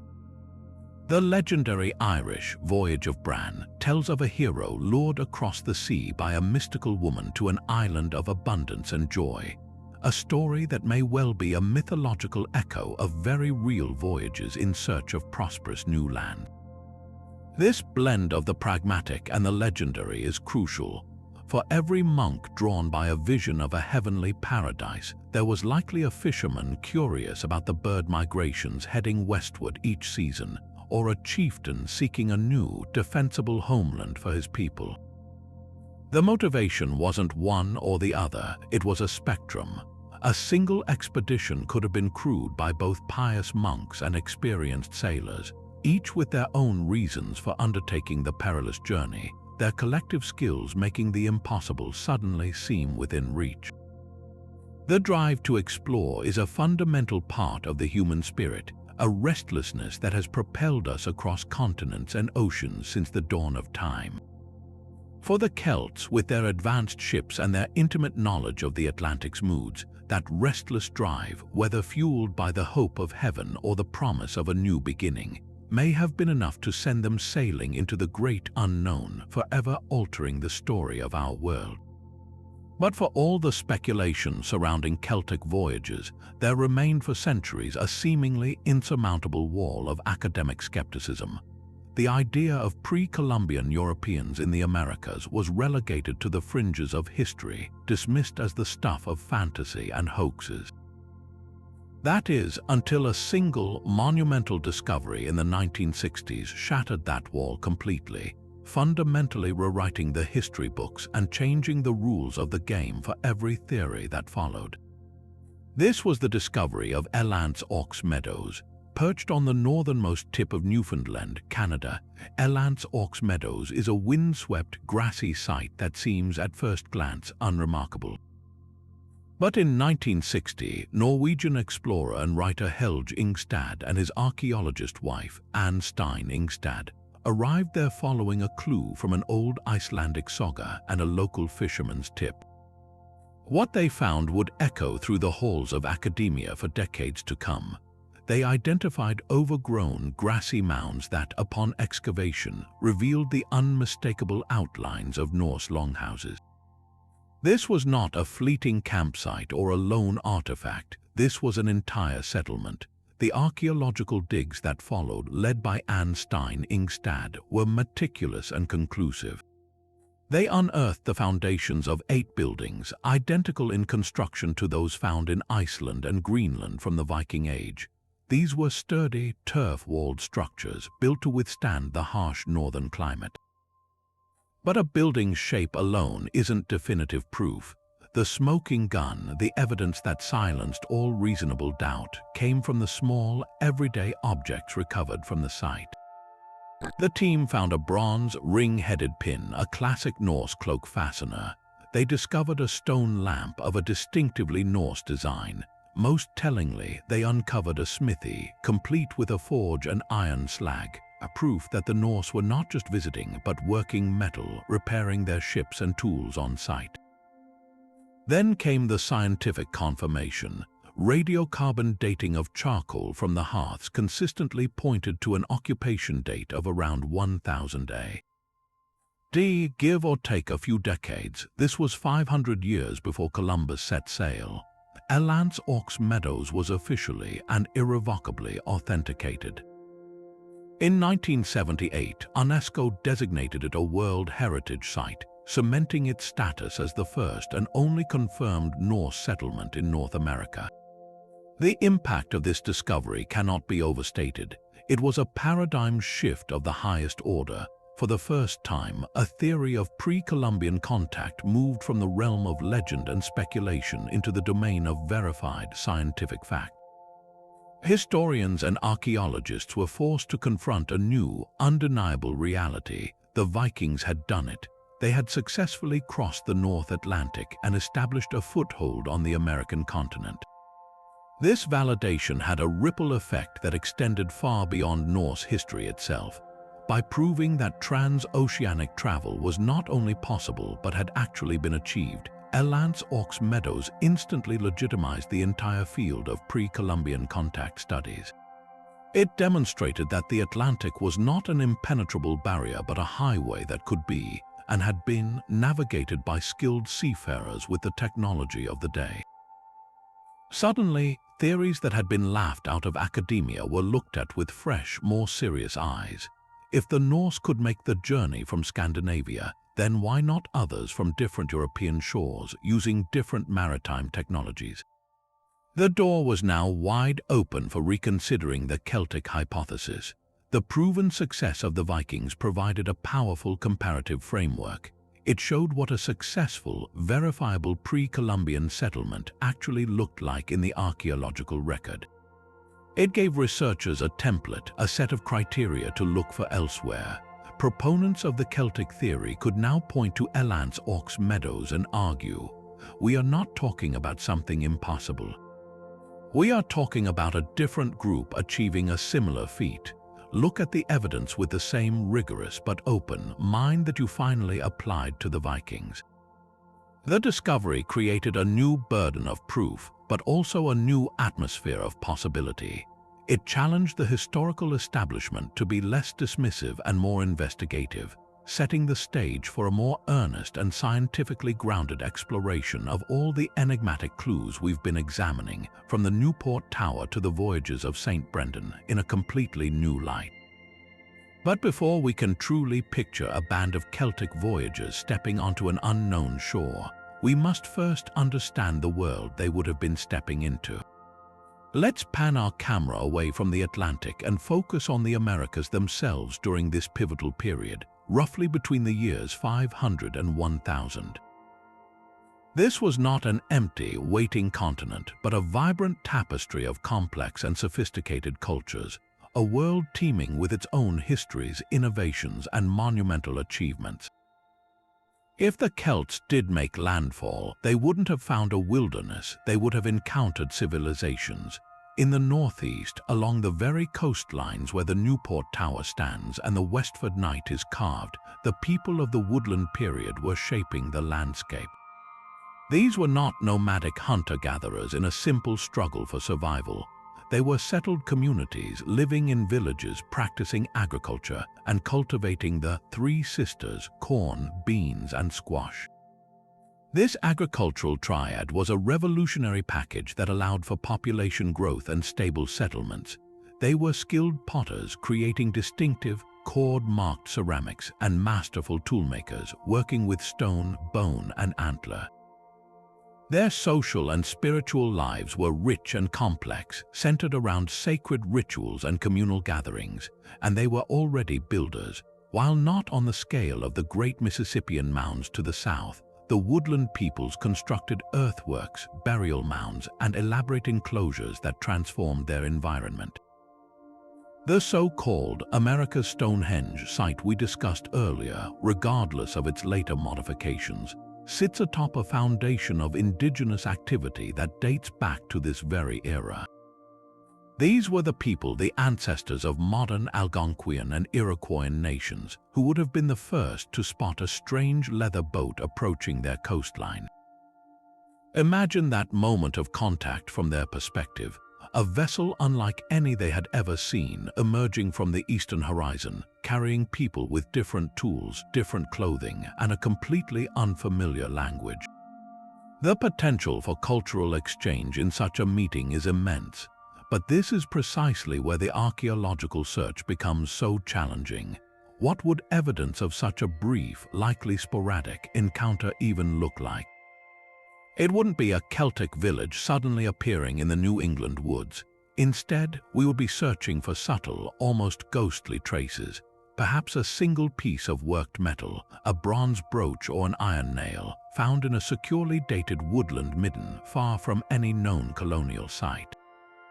Maybe a distinctively European grain of pollen preserved in an ancient soil layer, or most elusively, a new idea, a sudden, unexplained shift in artistic style, a novel boat-building technique, or the introduction of a new tool that appears without precedent in the local archaeological sequence. Finding such a needle in a vast haystack of indigenous material culture is the monumental task facing researchers. Now, let's journey south and west to the river valleys of the American interior, where an even more spectacular civilization was reaching its zenith during this same period. While Irish monks might have been contemplating their pilgrimage across the sea, the Mississippian culture was building cities. This was the closest thing to an urban, state-level society in North America north of Mexico. Its heart was the city of Cahokia, located in what is today Illinois, across the Mississippi River from modern-day St. Louis. At its peak around the year 1100, Cahokia was a metropolis, home to as many as 20,000 people, a population that rivaled contemporary London. The city's skyline was dominated by enormous, flat-topped earthen pyramids, used as platforms for the temples and residences of a powerful elite. The grandest of these, Monk's Mound, is a breathtaking feat of engineering, rising 100 feet high and containing over 22 million cubic feet of earth, all moved by hand, basket by basket. Cahokia was more than just a collection of mounds. It was a carefully planned cosmopolis aligned with celestial events, surrounded by a 2-mile-long wooden palisade, and featuring a vast central plaza that hosted grand ceremonies, markets, and games. The influence of the Mississippian culture, with its distinctive artistic style featuring motifs like the weeping eye and the falcon warrior, radiated outwards along a vast trade network that stretched from the Great Lakes to the Gulf of Mexico. Shells from Florida, copper from Lake Superior, and mica from the Appalachians all flowed into Cahokia, testifying to its economic and spiritual power. This is the context that truly recalibrates our understanding of the Americas. If a group of Celtic explorers had, by some incredible chance, traveled inland, they would have encountered a civilization capable of awe-inspiring architectural projects and complex social organization that would have been recognizable to any European from the Old World. The question then becomes not just could the Celts have arrived, but if they did, what impact could they have had on a society as powerful and established as the Mississippian? The likely answer is very little. A small band of foreigners, even with superior metalworking, would have been a curiosity, not a conquering force. They might have been traders, guests, or even captives, their presence absorbed into the vast, thriving indigenous world without leaving a discernible mark on its trajectory. The true significance of understanding these contemporaneous cultures is that it shifts the burden of proof. It forces the Celtic hypothesis to explain not just a transatlantic journey, but an integration into a complex, pre-existing social landscape. The silence in the archaeological record, the absence of clear Celtic artifacts in the Great Mound centers, speaks as loudly as any disputed tower or carved stone.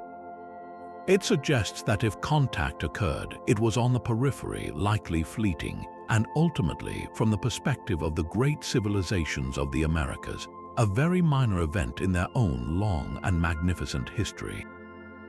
Given the sheer volume of compelling stories and intriguing artifacts we've explored, you might be wondering why the idea of pre-Columbian Celts isn't featured in every history textbook. The reason lies in the fundamental and entirely justifiable skepticism of the academic, historical, and archaeological community. This isn't a matter of closed-mindedness or a conspiracy to suppress the truth. It's about the rigorous, methodical standards that have been developed over centuries to separate verifiable fact from seductive fiction. The core principle of this discipline is evidence that can be independently verified and placed within a clear, undisturbed context. For a claim as revolutionary as trans-oceanic Celtic contact, the standard of proof is understandably immense. A single anomalous structure or a weathered carving simply isn't enough. Scholars require a pattern of evidence, a settlement site with clear house foundations, a midden, a trash heap containing old-world animal bones alongside datable charcoal, or a cache of unmistakably Celtic artifacts like distinctive metal brooches, weapons, or pottery found in a sealed prehistoric layer of soil. So far, this kind of corroborating, contextual proof has not emerged for the Celtic hypothesis. Every major piece of evidence we've discussed exists in an evidential vacuum. The Newport Tower is a solitary structure, the Westford Knight is an isolated carving, the stories of St. Brendan are literary accounts. Without a surrounding archaeological landscape to support them, they remain fascinating anomalies, not conclusive proof. This caution is deeply rooted in a history of being misled. The field of archaeology has been burned before, and the scars from past hoaxes and forgeries run deep. We already discussed the Beardmore relics, a powerful lesson in how confirmation bias and a desire for a thrilling narrative can override scientific skepticism. But that's just one example in a long, unfortunate tradition. Think of the infamous Piltdown Man, a fossil hoax that fooled the scientific world for decades by presenting a forged skull as the supposed missing link in human evolution. Or consider more recent cases like the Japanese Shinichi Fujimura, the God's Hands archaeologist who was caught planting stone tools at sites to fabricate early human habitation dates. These episodes did more than just embarrass a few individuals, they instilled a culture of profound caution. Every time a forgery is exposed, it reinforces the necessity of the scientific method, the demand for clear provenance, the requirement of multiple lines of evidence, and the principle that extraordinary claims require extraordinary proof. This defensive posture isn't about stifling new ideas. It's about protecting the integrity of the historical record from the contamination of well-intentioned error and deliberate fraud. When scholars look at the Celtic evidence, they see patterns that echo these past deceptions, artifacts with questionable discovery stories, similarities that could be coincidental, and a heavy reliance on interpretation over irrefutable physical data. They are, in a very real sense, trained to be doubters, and that training has been hard-won through painful experience. A major point of contention lies in the very different ways that proponents and academics approach the evidence. This is often described as a clash between the mystery school of thought and the scientific school. Proponents of alternative histories often act as detectives, building a compelling circumstantial case by amassing a collection of intriguing clues. They point to the architectural similarity between the Newport Tower and Irish Round Towers, the phonetic resemblance between certain Algonquian and Gaelic words, and the feasibility of a currach crossing the Atlantic. They argue that the collective weight of these anomalies is too great to be ignored, creating a pattern that orthodox history is simply refusing to see. The academic establishment, however, functions as a court of law where the standard of evidence is beyond a reasonable doubt. In this court, circumstantial evidence is weak. A similarity in building style is not proof of a direct connection. It could be convergent evolution where different cultures arrive at similar solutions to similar problems, like building a stable, circular tower. A few words that sound alike is statistically likely when comparing any two languages and is dismissed as chance resemblance. A successful modern voyage in a replica boat proves possibility, not historical fact. From the academic perspective, the Celtic theory is built on a foundation of could-haves and might-bes, which, while imaginative, do not constitute the kind of hard, verifiable data required to overturn a well-established historical paradigm. This leads directly to the issue of pseudo-archaeology, a label often applied to the Celtic discovery theory. The term refers to interpretations of the past that ignore the established methodologies of archaeology in favor of speculation that is often driven by nationalism, romanticism, or other modern agendas. The core sin of pseudo-archaeology is cherry-picking, highlighting a piece of evidence that seems to support a thrilling theory while ignoring or dismissing the vast body of evidence that contradicts it. For instance, focusing on the solstitial alignment of a window in the Newport Tower while ignoring the lack of any other Celtic material culture at the site. It also frequently relies on a form of cultural chauvinism, an implicit assumption that indigenous peoples were incapable of complex achievements like sophisticated stonework or astronomical observation, and therefore must have had help from a more advanced European culture. This is a deeply problematic and outdated view that modern archaeology has thoroughly discredited. We now know that the ancient Americas were home to incredibly innovative and complex civilizations that developed entirely independently. The insistence that a stone chamber in New England must be Celtic because Native Americans couldn't have built it says more about the biases of the person making the claim than it does about the past. Mainstream scholars recoil from this approach not because they are uninterested in new discoveries, but because they are committed to a methodology that seeks to understand past cultures on their own terms, free from the distorting lens of modern prejudices and desires. The resistance isn't to the idea of pre-Columbian contact itself. The acceptance of Elance Orcs Meadows proves they are open to it, but to the flimsy and methodologically unsound way the case for the Celts has often been presented. Until a discovery is made that meets the same high standard of evidence as the Norse settlement in Newfoundland, the academic world will remain justifiably unconvinced. Yet to fully understand the enduring power of these ideas, we must look beyond archaeology and into the human heart, to the powerful forces of modern identity and cultural pride. The theory of Celtic discovery isn't just battled over in academic journals. It lives and breathes in the shared spirit of millions who trace their heritage to Ireland, Scotland, Wales, and Brittany. For these communities, the idea that their ancestors may have been the first Europeans to reach the New World is far more than a historical footnote. It is a compelling source of pride and a potent counter-narrative to a history often dominated by the stories of others, particularly the English.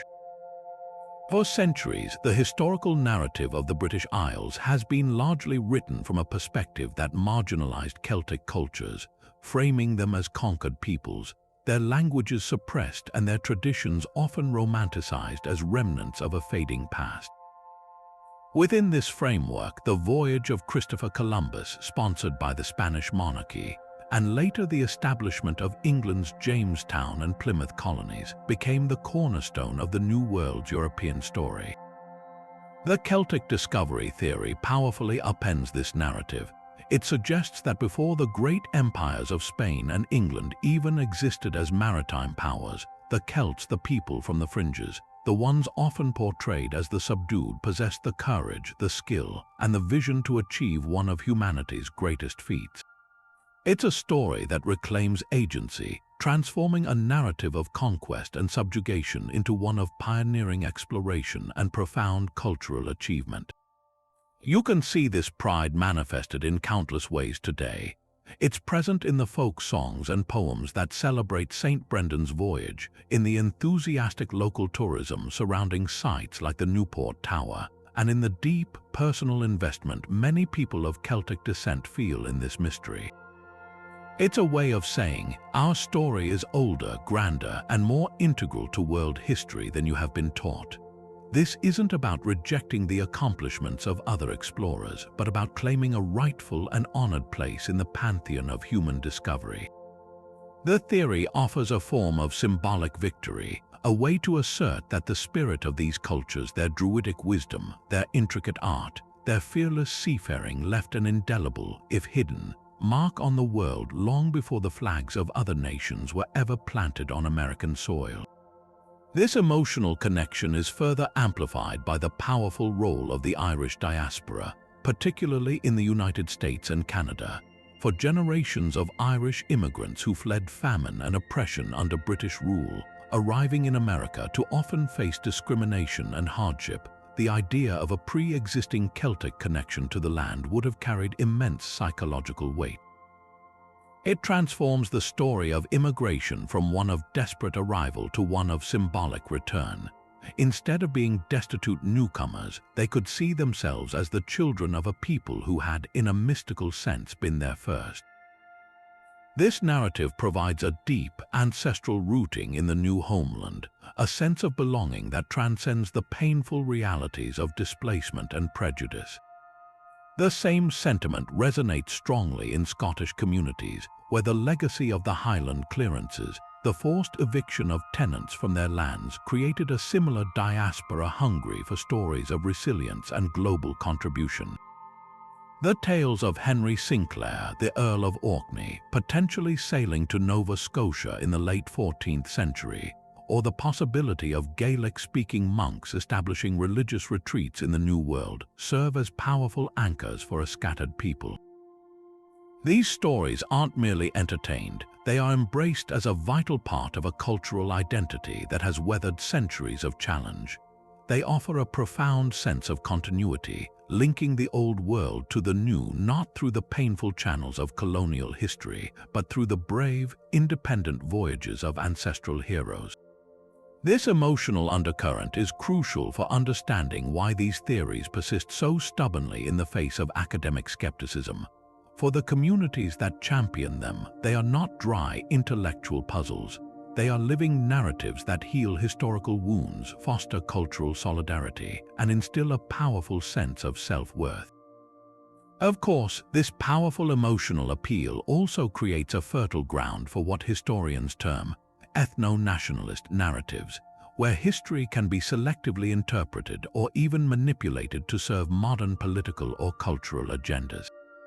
The desire for a glorious past can sometimes lead to the oversimplification of complex historical realities. We see this in the tendency to romanticize the Celtic world as a unified, peaceful, and spiritually pure society in contrast to a more militaristic or oppressive Roman or Anglo-Saxon world. This idealized image, while inspiring, often glosses over the very real tribal conflicts, slavery, and complex social hierarchies that existed within ancient Celtic societies. When this romanticized vision is then projected onto the discovery theory, It can frame the potential Celtic arrival in the Americas as a benign, almost pilgrim-like encounter, distinct from the later violence of colonialism. This framing, while appealing, risks creating a new myth that obscures the more nuanced and potentially problematic realities of any ancient transoceanic contact. The challenge, then, for anyone captivated by this idea is to navigate the delicate balance between honoring a powerful cultural narrative and adhering to the rigorous and sometimes inconvenient demands of historical evidence. It is possible to celebrate the seafaring prowess and cultural richness of the Celts, to feel a deep pride in their potential for world-changing exploration, while also acknowledging that the definitive, corroborating proof has not yet been found. The true value of this theory may ultimately lie less in its factual veracity and more in what it reveals about the enduring human need for connection, for pride, and for a story that places one's own people at the heart of a grand global epic. It reminds us that history is not just a collection of facts, but a living story that we tell ourselves about who we are and where we come from, a story that can empower and inspire long before the final chapter is ever conclusively written. So where does this leave us with all these tantalizing clues but no definitive proof? The debate has raged for generations with passionate arguments on both sides, yet we seem no closer to a final answer. But what if the tools to finally solve this ancient mystery are only now coming into existence? The future of this investigation may not lie in re-examining old stones, but in deploying a new arsenal of high-tech archaeological methods that can see what the human eye cannot. Imagine being able to peel back the forest canopy or peer deep beneath the soil without ever lifting a shovel. This is the promise of technologies like LiDAR, or light detection and ranging. Mounted on aircraft or drones, LiDAR scanners fire millions of laser pulses at the ground, measuring their return to create an incredibly detailed, three-dimensional map of the terrain. It can literally strip away the vegetation, revealing the subtle, hidden contours of the land beneath. In densely forested areas of the eastern seaboard, where a small, centuries-old Celtic settlement would be completely overgrown and invisible from the ground, LiDAR could be revolutionary.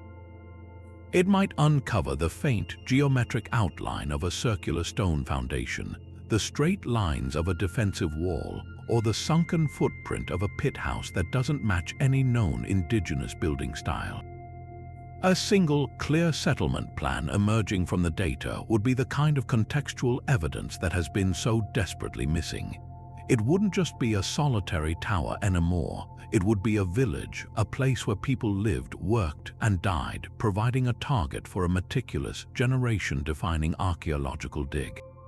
And once a potential site is identified, the next step would be to look beneath the surface without the destructive and time-consuming process of large-scale excavation. This is where ground-penetrating radar, or GPR, comes into play.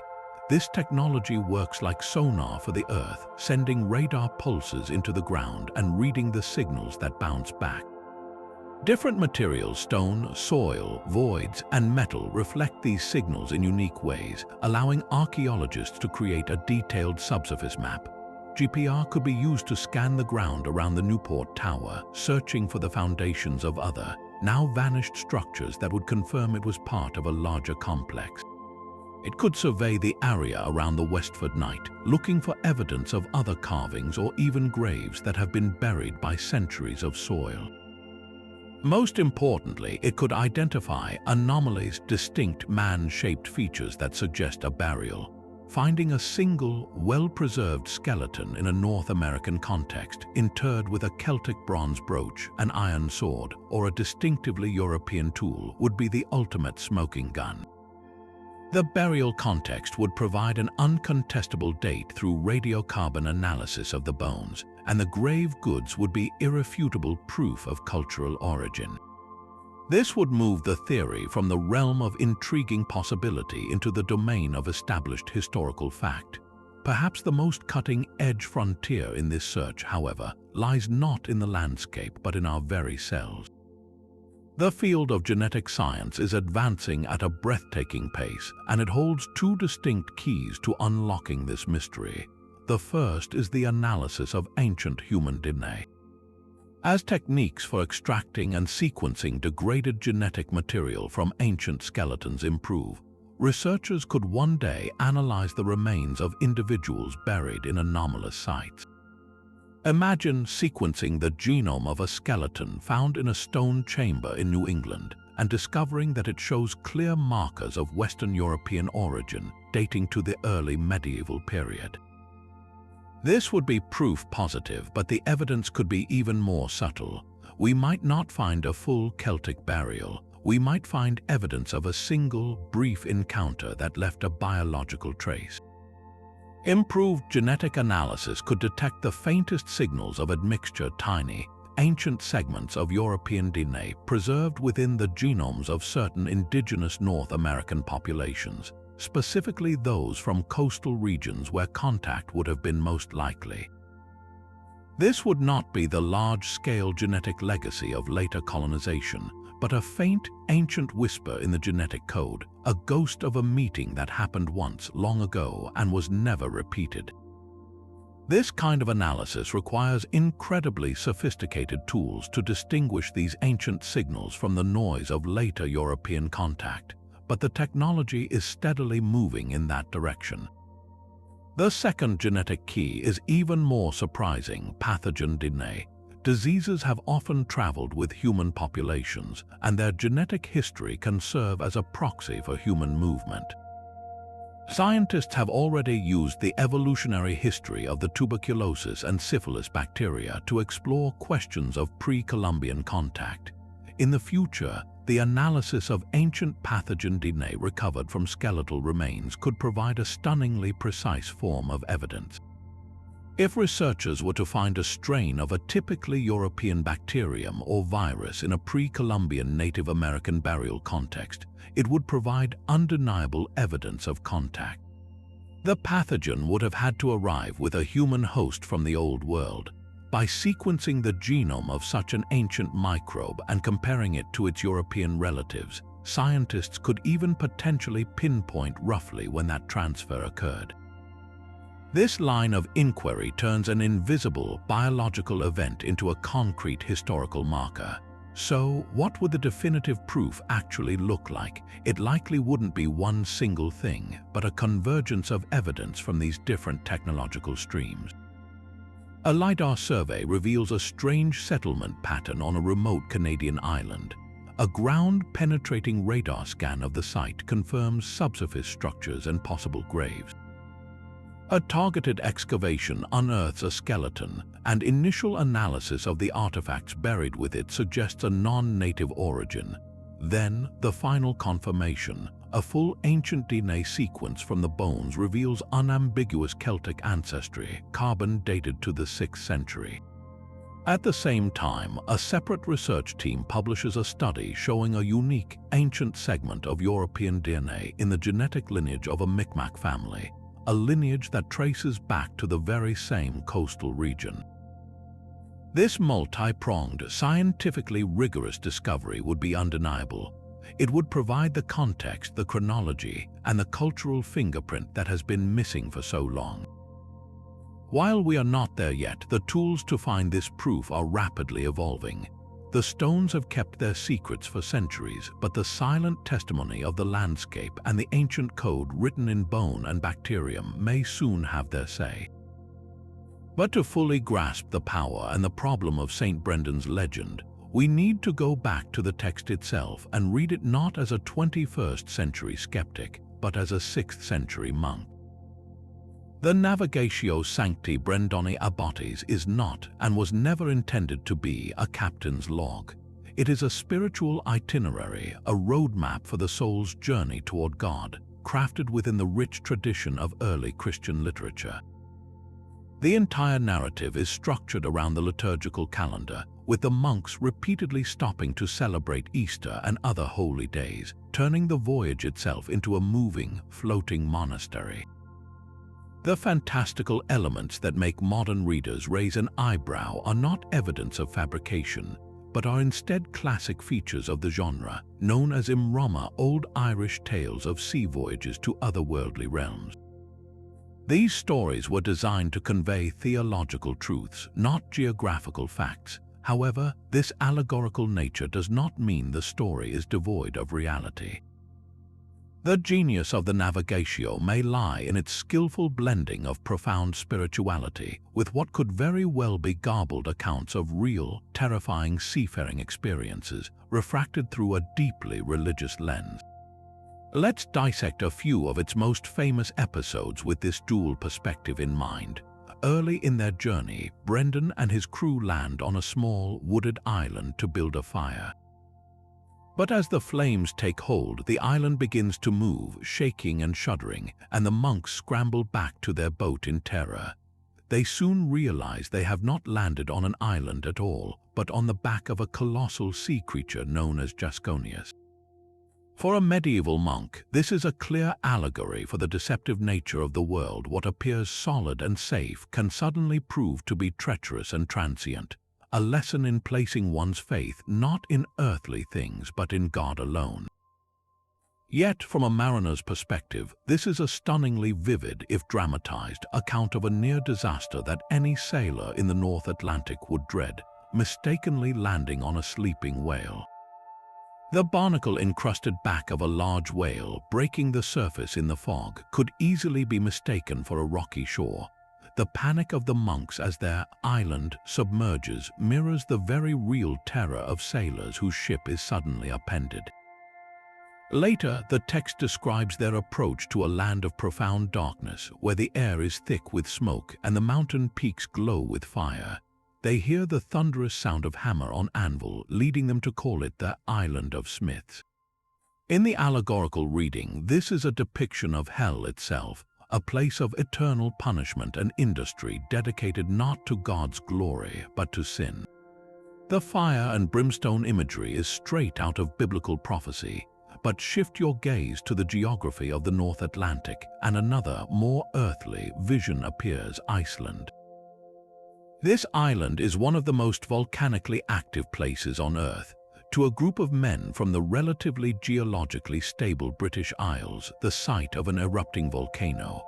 The roaring vents, the rivers of lava, the sky blackened by ash, and the constant, ground-shaking rumble that could sound like a giant's forge would have been utterly terrifying and apocalyptic. It would perfectly match the description of a land of fire and demonic industry. This isn't a random fantasy. It's a plausible, if heavily mythologized, report of a genuine encounter with a volcanic landscape. Perhaps the most beautiful and oft-cited marvel in the Navigatio is the crystal pillar. The monks sail for days toward a towering column in the sea, so high it seems to pierce the sky. It appears made of pure, clear crystal, and a mysterious silken cloth is draped over it. Allegorically, this is a symbol of God's majesty and the crystalline purity of heaven, a divine mystery veiled from full human understanding. Yet, any mariner who has navigated the northern waters would recognize this description immediately. It is a near-perfect portrayal of a massive, tabular iceberg. The way clear glacial ice refracts light can make it glisten like crystal. The description of a cloth draped over it could be an attempt to describe the layer of snow that often caps an iceberg, or perhaps even the visual effect of meltwater streaming down its sides, shimmering like a silken veil in the Arctic light. The monks, encountering this monstrous, beautiful, and deadly structure, would have had no framework for understanding it other than the divine. They were witnessing a natural phenomenon completely outside their experience, and their only way to process it was to encode it within their spiritual worldview. This layered interpretation transforms the Navigatio from a simple binary choice between fact and fiction into a far more fascinating document. It becomes a palimpsest where the ink of real, traumatic, and awe-inspiring seafaring memory is written over by the pen of deep faith. The monks may not have understood they were seeing a whale, a volcano, and an iceberg, but their descriptions are just a little too accurate to be dismissed as pure invention. The text stands as a powerful testament to the human mind's ability to process the utterly unknown, clothing the terrifying majesty of the natural world in the sacred garments of belief, and in doing so, perhaps preserving a hidden history of a voyage that was, in its own way, every bit as miraculous as the story itself claims. Yet the story of potential pre-Columbian contact is far broader and more complex than just the Celts and the Norse. To truly appreciate the landscape of this historical mystery, we need to widen our lens and consider another seafaring civilization from the ancient Mediterranean, one whose maritime prowess was legendary, the Phoenicians and their most famous colony, Carthage. This theory pushes the timeline of transatlantic contact back even further, suggesting voyages not in the early medieval period, but in the centuries before the birth of Christ. The Phoenicians were the undisputed masters of the ancient seas. Originating from the coast of modern-day Lebanon, they established a vast trading network that stretched across the entire Mediterranean, from the Pillars of Hercules at Gibraltar all the way to the shores of Britain in search of tin. Their ships, powered by both oar and sail, were the finest of their age, built from the famed cedars of Lebanon and designed for long, arduous journeys. Most importantly, they were notoriously secretive about their trade routes, with ancient historians like Strabo reporting that Phoenician captains would deliberately run their ships aground to prevent rivals from following them to lucrative destinations.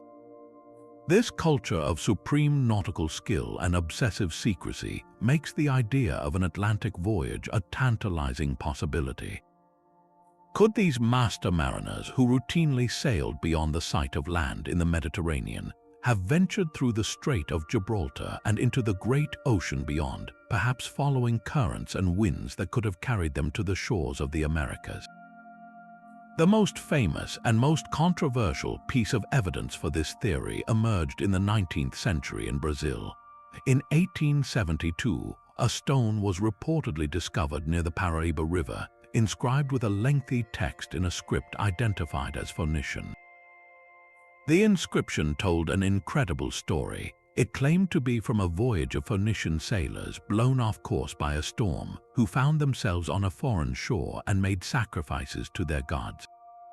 If authentic, the Paraíba inscription would have been absolute, undeniable proof of pre-Columbian contact, predating Columbus by nearly 2,000 years. The initial reaction was one of excitement, but it was short-lived. Almost immediately, philologists experts in ancient languages began to pick the inscription apart. They identified numerous grammatical and stylistic errors that no native Phoenician scribe would have made. The script itself was a hybrid of forms from different time periods, a common hallmark of a forgery where the creator has pieced together letters from various reference sources without a deep understanding of the language's evolution. Furthermore, the circumstances of the stone's discovery were murky at best. It was found by a slave and then lost, with only a copy of the inscription surviving, making any physical analysis of the stone itself impossible. The consensus among scholars today is overwhelming.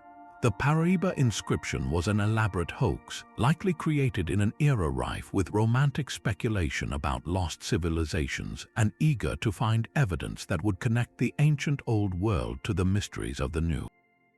While the Paraíba stone itself crumbled under scrutiny, other, more subtle pieces of evidence are sometimes put forward.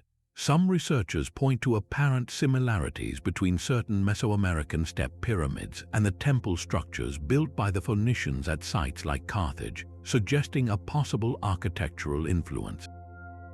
Others note that the sweet potato, which we discussed earlier, was known in parts of Polynesia by a name similar to its Quechua name, and they propose that Phoenician traders, not Polynesians, could have been the intermediaries who transported it across the Pacific. There are even claims of Phoenician coins being found in the Americas, though these, like the purported Celtic coins, suffer from a complete lack of secure archaeological context and are universally dismissed as modern losses or deliberate plants. The critical weakness of the Phoenician theory is the same one that challenges the Celtic hypothesis, but amplified by an even greater gulf of time. a profound lack of corroborating evidence. If the Phoenicians or Carthaginians were making regular trading voyages to the Americas, where is the cultural and material footprint? Where are the Phoenician settlements, the distinctive pottery, the glass beads, the inscribed stelae found in a sealed, datable archaeological layer? The civilizations they supposedly contacted, like the Olmecs in Mexico, left behind a rich material culture, but none of it contains any unambiguous artifacts that can be traced back to the Mediterranean world. The occasional oops artifact, like a Roman-era head supposedly found in a pre-Columbian burial, almost always turns out to have a far more mundane explanation, such as being a modern intrusion or an outright forgery. The Phoenician theory, much like the Celtic one, exists in the realm of fascinating what-ifs rather than established historical fact. It is a powerful testament to the capabilities of ancient mariners and the enduring human desire to connect the dots of history. But it also serves as a crucial part of a larger intellectual framework. Both the Celtic and Phoenician theories belong to a school of thought known as diffusionism. This is the idea that cultural similarities between distant societies are best explained by direct contact and the diffusion of ideas from one culture to another, rather than by independent invention. Diffusionists look at a stone tower in Rhode Island and see a direct copy of an Irish round tower. They look at a step pyramid in Mexico and see the influence of Phoenician architects. The opposing view, known as independent inventionism, argues that humans are fundamentally creative problem solvers and that similar environmental or social challenges can lead different cultures, completely isolated from one another, to develop strikingly similar solutions. The arch, for example, was invented independently by the Romans, the Maya, and others. Pyramidal structures were built by the Egyptians, the Mesopotamians, and the Mesoamericans, not because they shared a common teacher, but because a wide base and a narrowing top is a stable and logical way to build tall, monumental structures from stone or earth. Understanding this dichotomy is key to navigating the entire world of alternative history. It explains why the debate is so often fractious and why the same types of evidence, architectural similarities, linguistic coincidences, and enigmatic artifacts are interpreted in completely different ways. For a diffusionist, these are the scattered clues of a forgotten past, the hidden connections that orthodox history ignores. For a mainstream academic, they are often examples of coincidence, parallel development, or modern myth-making, lacking the rigorous contextual proof required to build a solid historical case. Placing the Celtic theory within this wider family of diffusionist ideas helps us see it not as an isolated anomaly, but as part of a long-standing and passionate debate about the nature of human innovation and the interconnectedness of our ancient world. It reminds us that the question of who discovered America first is not a single mystery, but a whole universe of competing possibilities, each with its own compelling narrative and its own burden of proof waiting to be met. Ultimately, the magnetic pull of these historical mysteries, from Celtic voyages to lost civilizations, speaks to something far deeper than a simple academic debate. It taps into fundamental currents of human psychology, a powerful cocktail of curiosity, narrative rebellion, and the thrilling allure of the forbidden. At its core, we are a species wired for story. The established historical timeline, with its clean lines and settled conclusions, can sometimes feel like a rigid, pre-written script. It's the story we're supposed to accept, but theories of forbidden history offer us a chance to become co-authors. They invite us to step into the role of detective, to look at the scattered pieces of a puzzle and imagine a completely different picture emerging. This active participation is intensely satisfying. It transforms us from passive recipients of information into active seekers of truth, granting a sense of intellectual agency and discovery that a settled narrative simply cannot provide. This desire to rewrite the narrative is profoundly connected to a deeply human impulse to challenge authority. throughout history, established institutions, whether religious, academic, or political, have wielded control over information and the official story. The idea that there is a true history being suppressed, a secret past kept from the masses by a vague, powerful they, is a potent and recurring theme.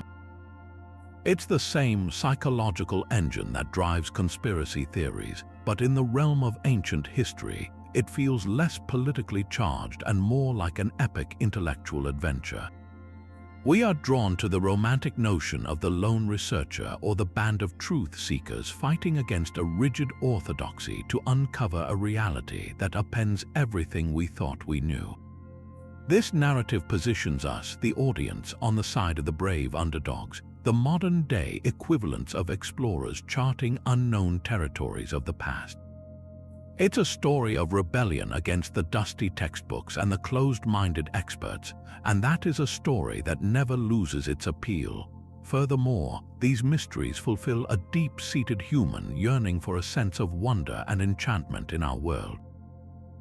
In an age where satellite imagery has mapped every continent and science has explained so much of our physical reality, the idea that there are still colossal secrets hiding in plain sight is incredibly compelling. The possibility that a simple stone tower in a New England park could be a 1,000-year-old relic from a forgotten voyage restores a layer of magic to our familiar landscape. It suggests that the world is still stranger and more full of secrets than we have been led to believe. This enchantment is not an escape from reality, but an expansion of it, a belief that our history is grander, more interconnected, and more mysterious than the standardized version allows. It feeds our need for a past that is not just a chronology of events, but an epic poem filled with unsung heroes, impossible journeys, and civilizations whose achievements have been lost to time.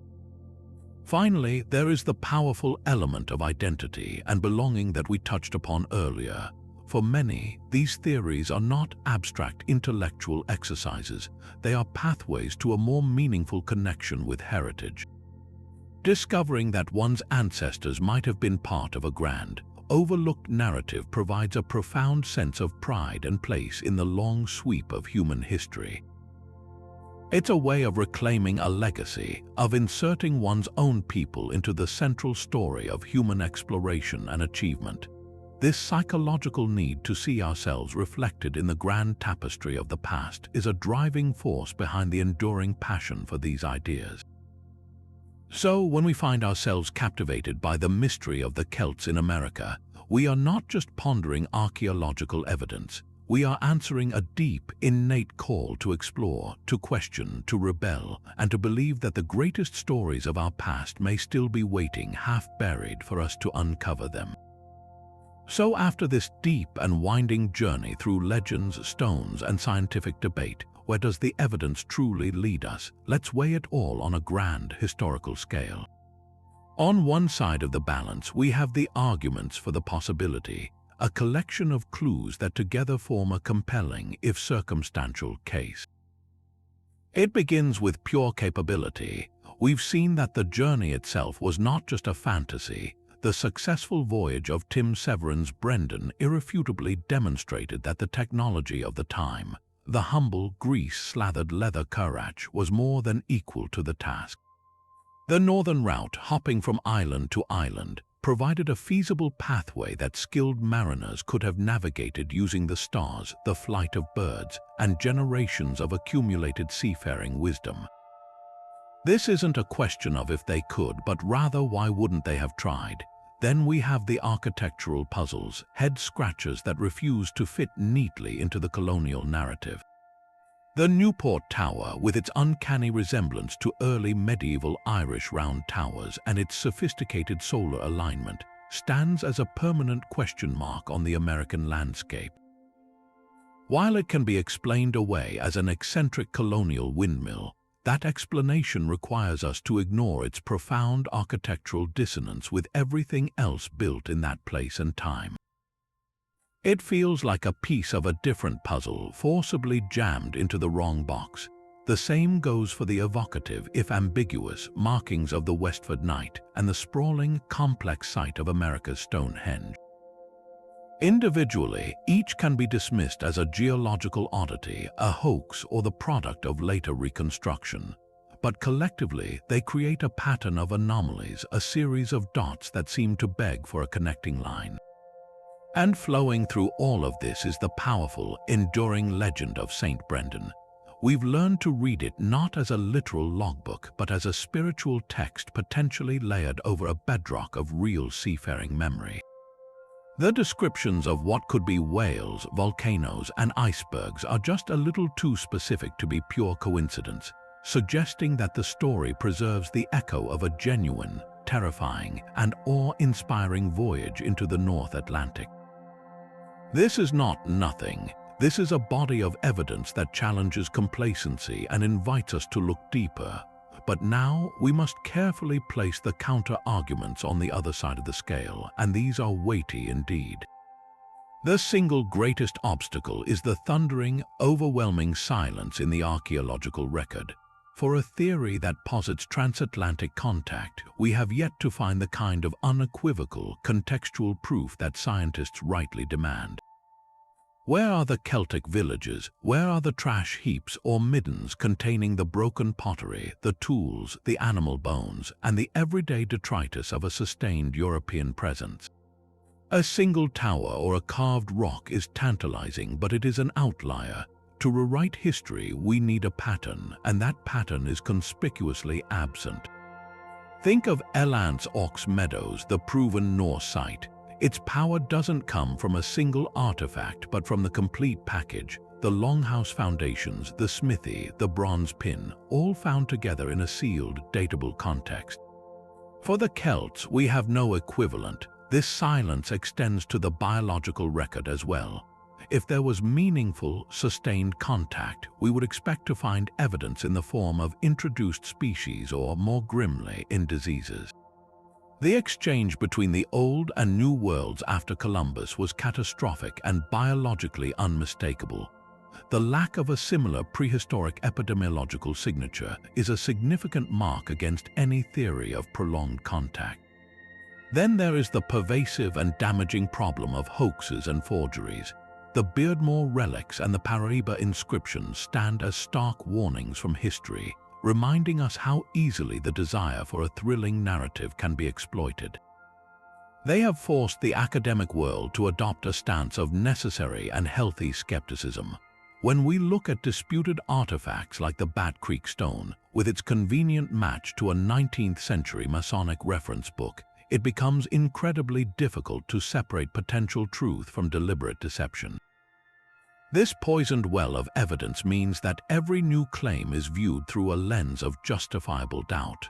Finally, we must confront the issue of parallel development or independent invention. Is the Newport Tower a Celtic round tower, or is it simply a case of different cultures facing similar engineering challenges, arriving at a similar circular stone solution?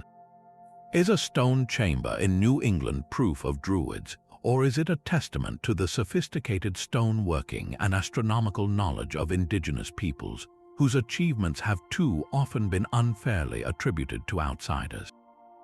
The insistence that certain structures are too complex for Native Americans to have built is not only an outdated and biased view, but it also ignores the vast and incredible architectural legacy they left across the entire continent, from the great mounds of Cahokia to the elaborate cliff dwellings of the Southwest.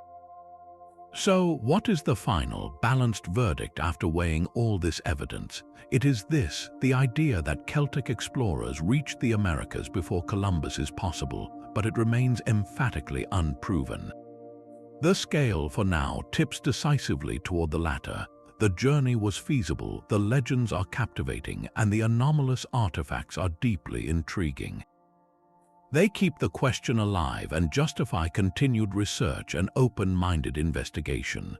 But they do not, in their current form, constitute the kind of proof required to alter the historical consensus. The case for the Celts is built on a foundation of could-haves and might-bes, while the case against it is built on the solid ground of what is actually there, or more accurately, what is not there. This doesn't mean we should stop looking. Far from it. The future of this mystery may lie in the high-tech tools we now possess. LiDAR surveys could reveal hidden settlement patterns under the forest canopy. Ground-penetrating radar might locate unmarked graves around the Newport Tower. An advanced genetic analysis could one day find that faint, ancient whisper of European DNA in a prehistoric genome. Until such a discovery is made, one that provides the context, the corroboration, and the irrefutable physical proof that has so far been missing, the theory will remain in the realm of compelling historical speculation. It is a beautiful, powerful story, one that speaks to our sense of adventure and our desire for a more interconnected ancient world. But for now, it is a hypothesis waiting for its definitive evidence, a question mark etched in stone and legend, waiting for a future generation to finally provide the answer. Imagine for a moment that a discovery is made tomorrow that silences all doubt. A coastal excavation in Newfoundland uncovers the stone foundation of a leather-working hut with tools of distinctly Celtic design. Carbon dating places it firmly in the 6th century. Then, a LiDAR survey reveals the outline of a small, circular monastic settlement further inland, and genetic analysis of remains from the site confirms Western European ancestry. The news would erupt across the globe, not as a curious footnote, but as a historical earthquake. The implications would be nothing short of revolutionary, fundamentally cracking the foundational timeline of our world's history. The traditional narrative of the age of exploration, which for centuries has been framed as a sudden, brilliant burst of European ingenuity culminating in Columbus's voyage in 1492, would instantly transform.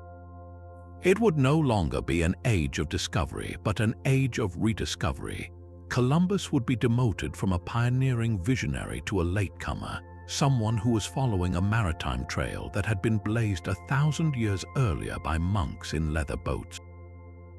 This would force a profound reassessment of the so-called Dark Ages, a period often mistakenly characterized as a time of intellectual stagnation in Europe.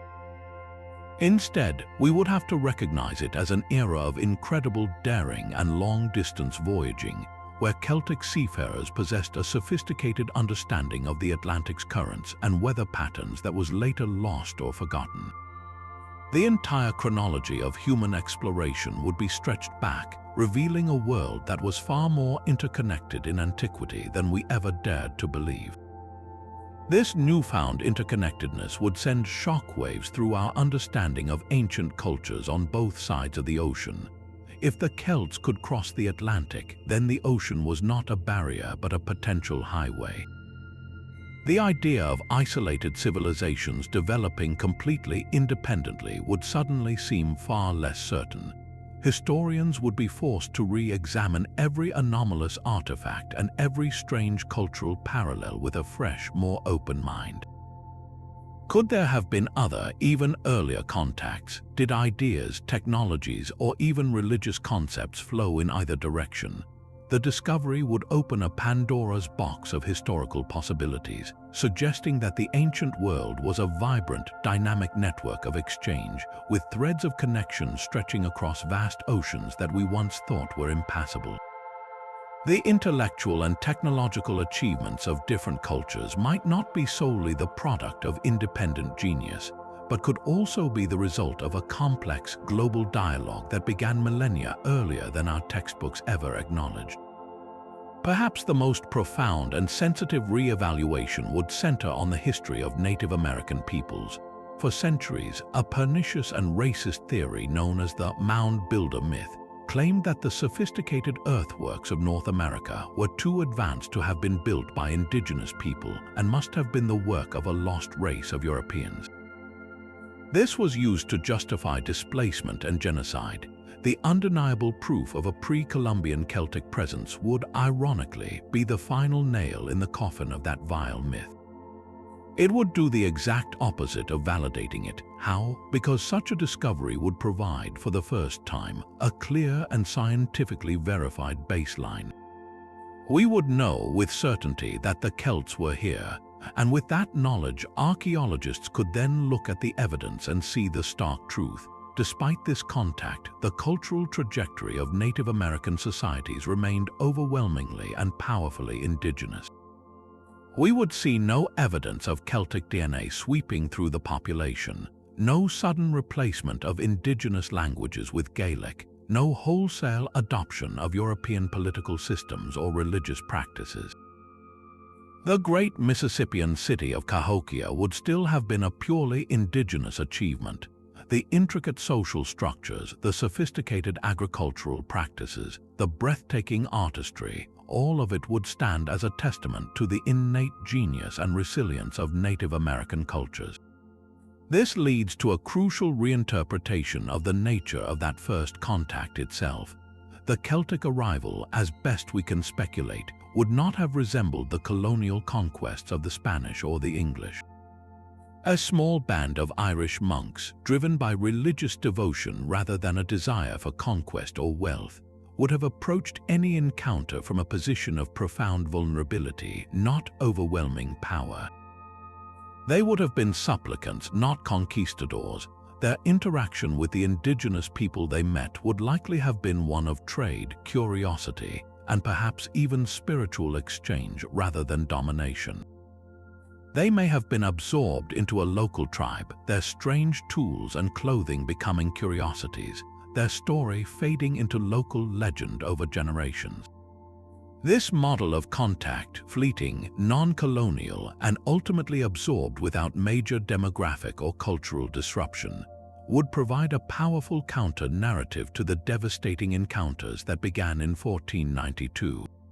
It would force us to recognize that there is no single, inevitable outcome when two cultures meet. The results are shaped by the specific motivations, technologies, and worldviews of the people involved. On a human level, the confirmation would resonate with a deep, almost mythical power. For the millions of people across the globe with Celtic heritage, it would be a source of immense and profound pride. It would transform their historical narrative from one often defined by conquest and marginalization, first by the Romans, then by the English, into a story of ultimate triumph. Their ancestors from the fringes of Europe would be enshrined as the true pioneers, the first to bridge the old world and the new. The voyage of St. Brendan would move from the shadowy realm of legend into the illuminated pages of history, a testament to a unique blend of unwavering faith and audacious seafaring courage. This wouldn't just be a point of academic interest, it would be a reclamation of identity, a story that could be passed down through generations as a source of strength and inspiration, a permanent reminder that their forebears were among the greatest explorers our world has ever known. Ultimately, the discovery would serve as the most powerful reminder that history is not a closed book, but a living, breathing narrative that is constantly being rewritten. It would humble our modern arrogance, showing us that the ambitions and capabilities of ancient peoples were far greater than we often assume. The image of a leather boat bobbing on the vast, grey expanse of the Atlantic, carrying a handful of monks toward an unimaginable horizon, would become one of the most iconic in human history. It would symbolize the limitless potential of the human spirit, its thirst for the divine, its hunger for the unknown, and its incredible capacity to overcome seemingly impossible odds. While the physical evidence for this journey remains elusive, the very act of contemplating its possibility expands our understanding of what might have been, challenging us to look at the quiet stones and old stories with a little more wonder and a little less certainty, always remembering that the greatest chapters of our past may still be lying in wait just beneath the surface. And so our journey across centuries and oceans draws to a close, leaving us standing on a shore of uncertainty, gazing out at a sea of compelling possibilities. We have navigated through the mists of legend with St. Brendan and his leather-clad monks, examined the stubborn architectural puzzle of the Newport Tower, and scrutinized the cryptic markings of the Westford Night. We have sifted through the complex layers of Mystery Hill and weighed the controversial claims of artifacts like the Bat Creek Stone, Along the way, we encountered the sobering caution of the Beardmore hoax, the verified proof of the Norse at Elant's Ox Meadows, and the silent, biological testimony of the humble sweet potato. We have proven beyond doubt that the voyage was possible, that the Celtic currach was a vessel capable of conquering the North Atlantic. Yet the definitive, undeniable proof, the Celtic settlement, the undisturbed grave, the unassailable artifact in its original context, remains just beyond our grasp, a ghost in the archaeological record. The question we set out to answer, did the Celts discover the New World first, therefore stands not as a statement of fact, but as one of history's most tantalizing and enduring unsolved mysteries. The evidence in its totality is a collection of brilliant, shimmering fragments that refuse to form a complete picture. It is insufficient for a resounding academic yes, yet it is far too compelling, too persistent, and too intriguing to ever warrant a final, dismissive no. It is the whisper on the wind, the shape in the fog, the anomaly that challenges the comfort of our established narratives. It is the spark that keeps the flame of inquiry alive, reminding us that history is not a sealed book but a living document, always open to reinterpretation with each new discovery.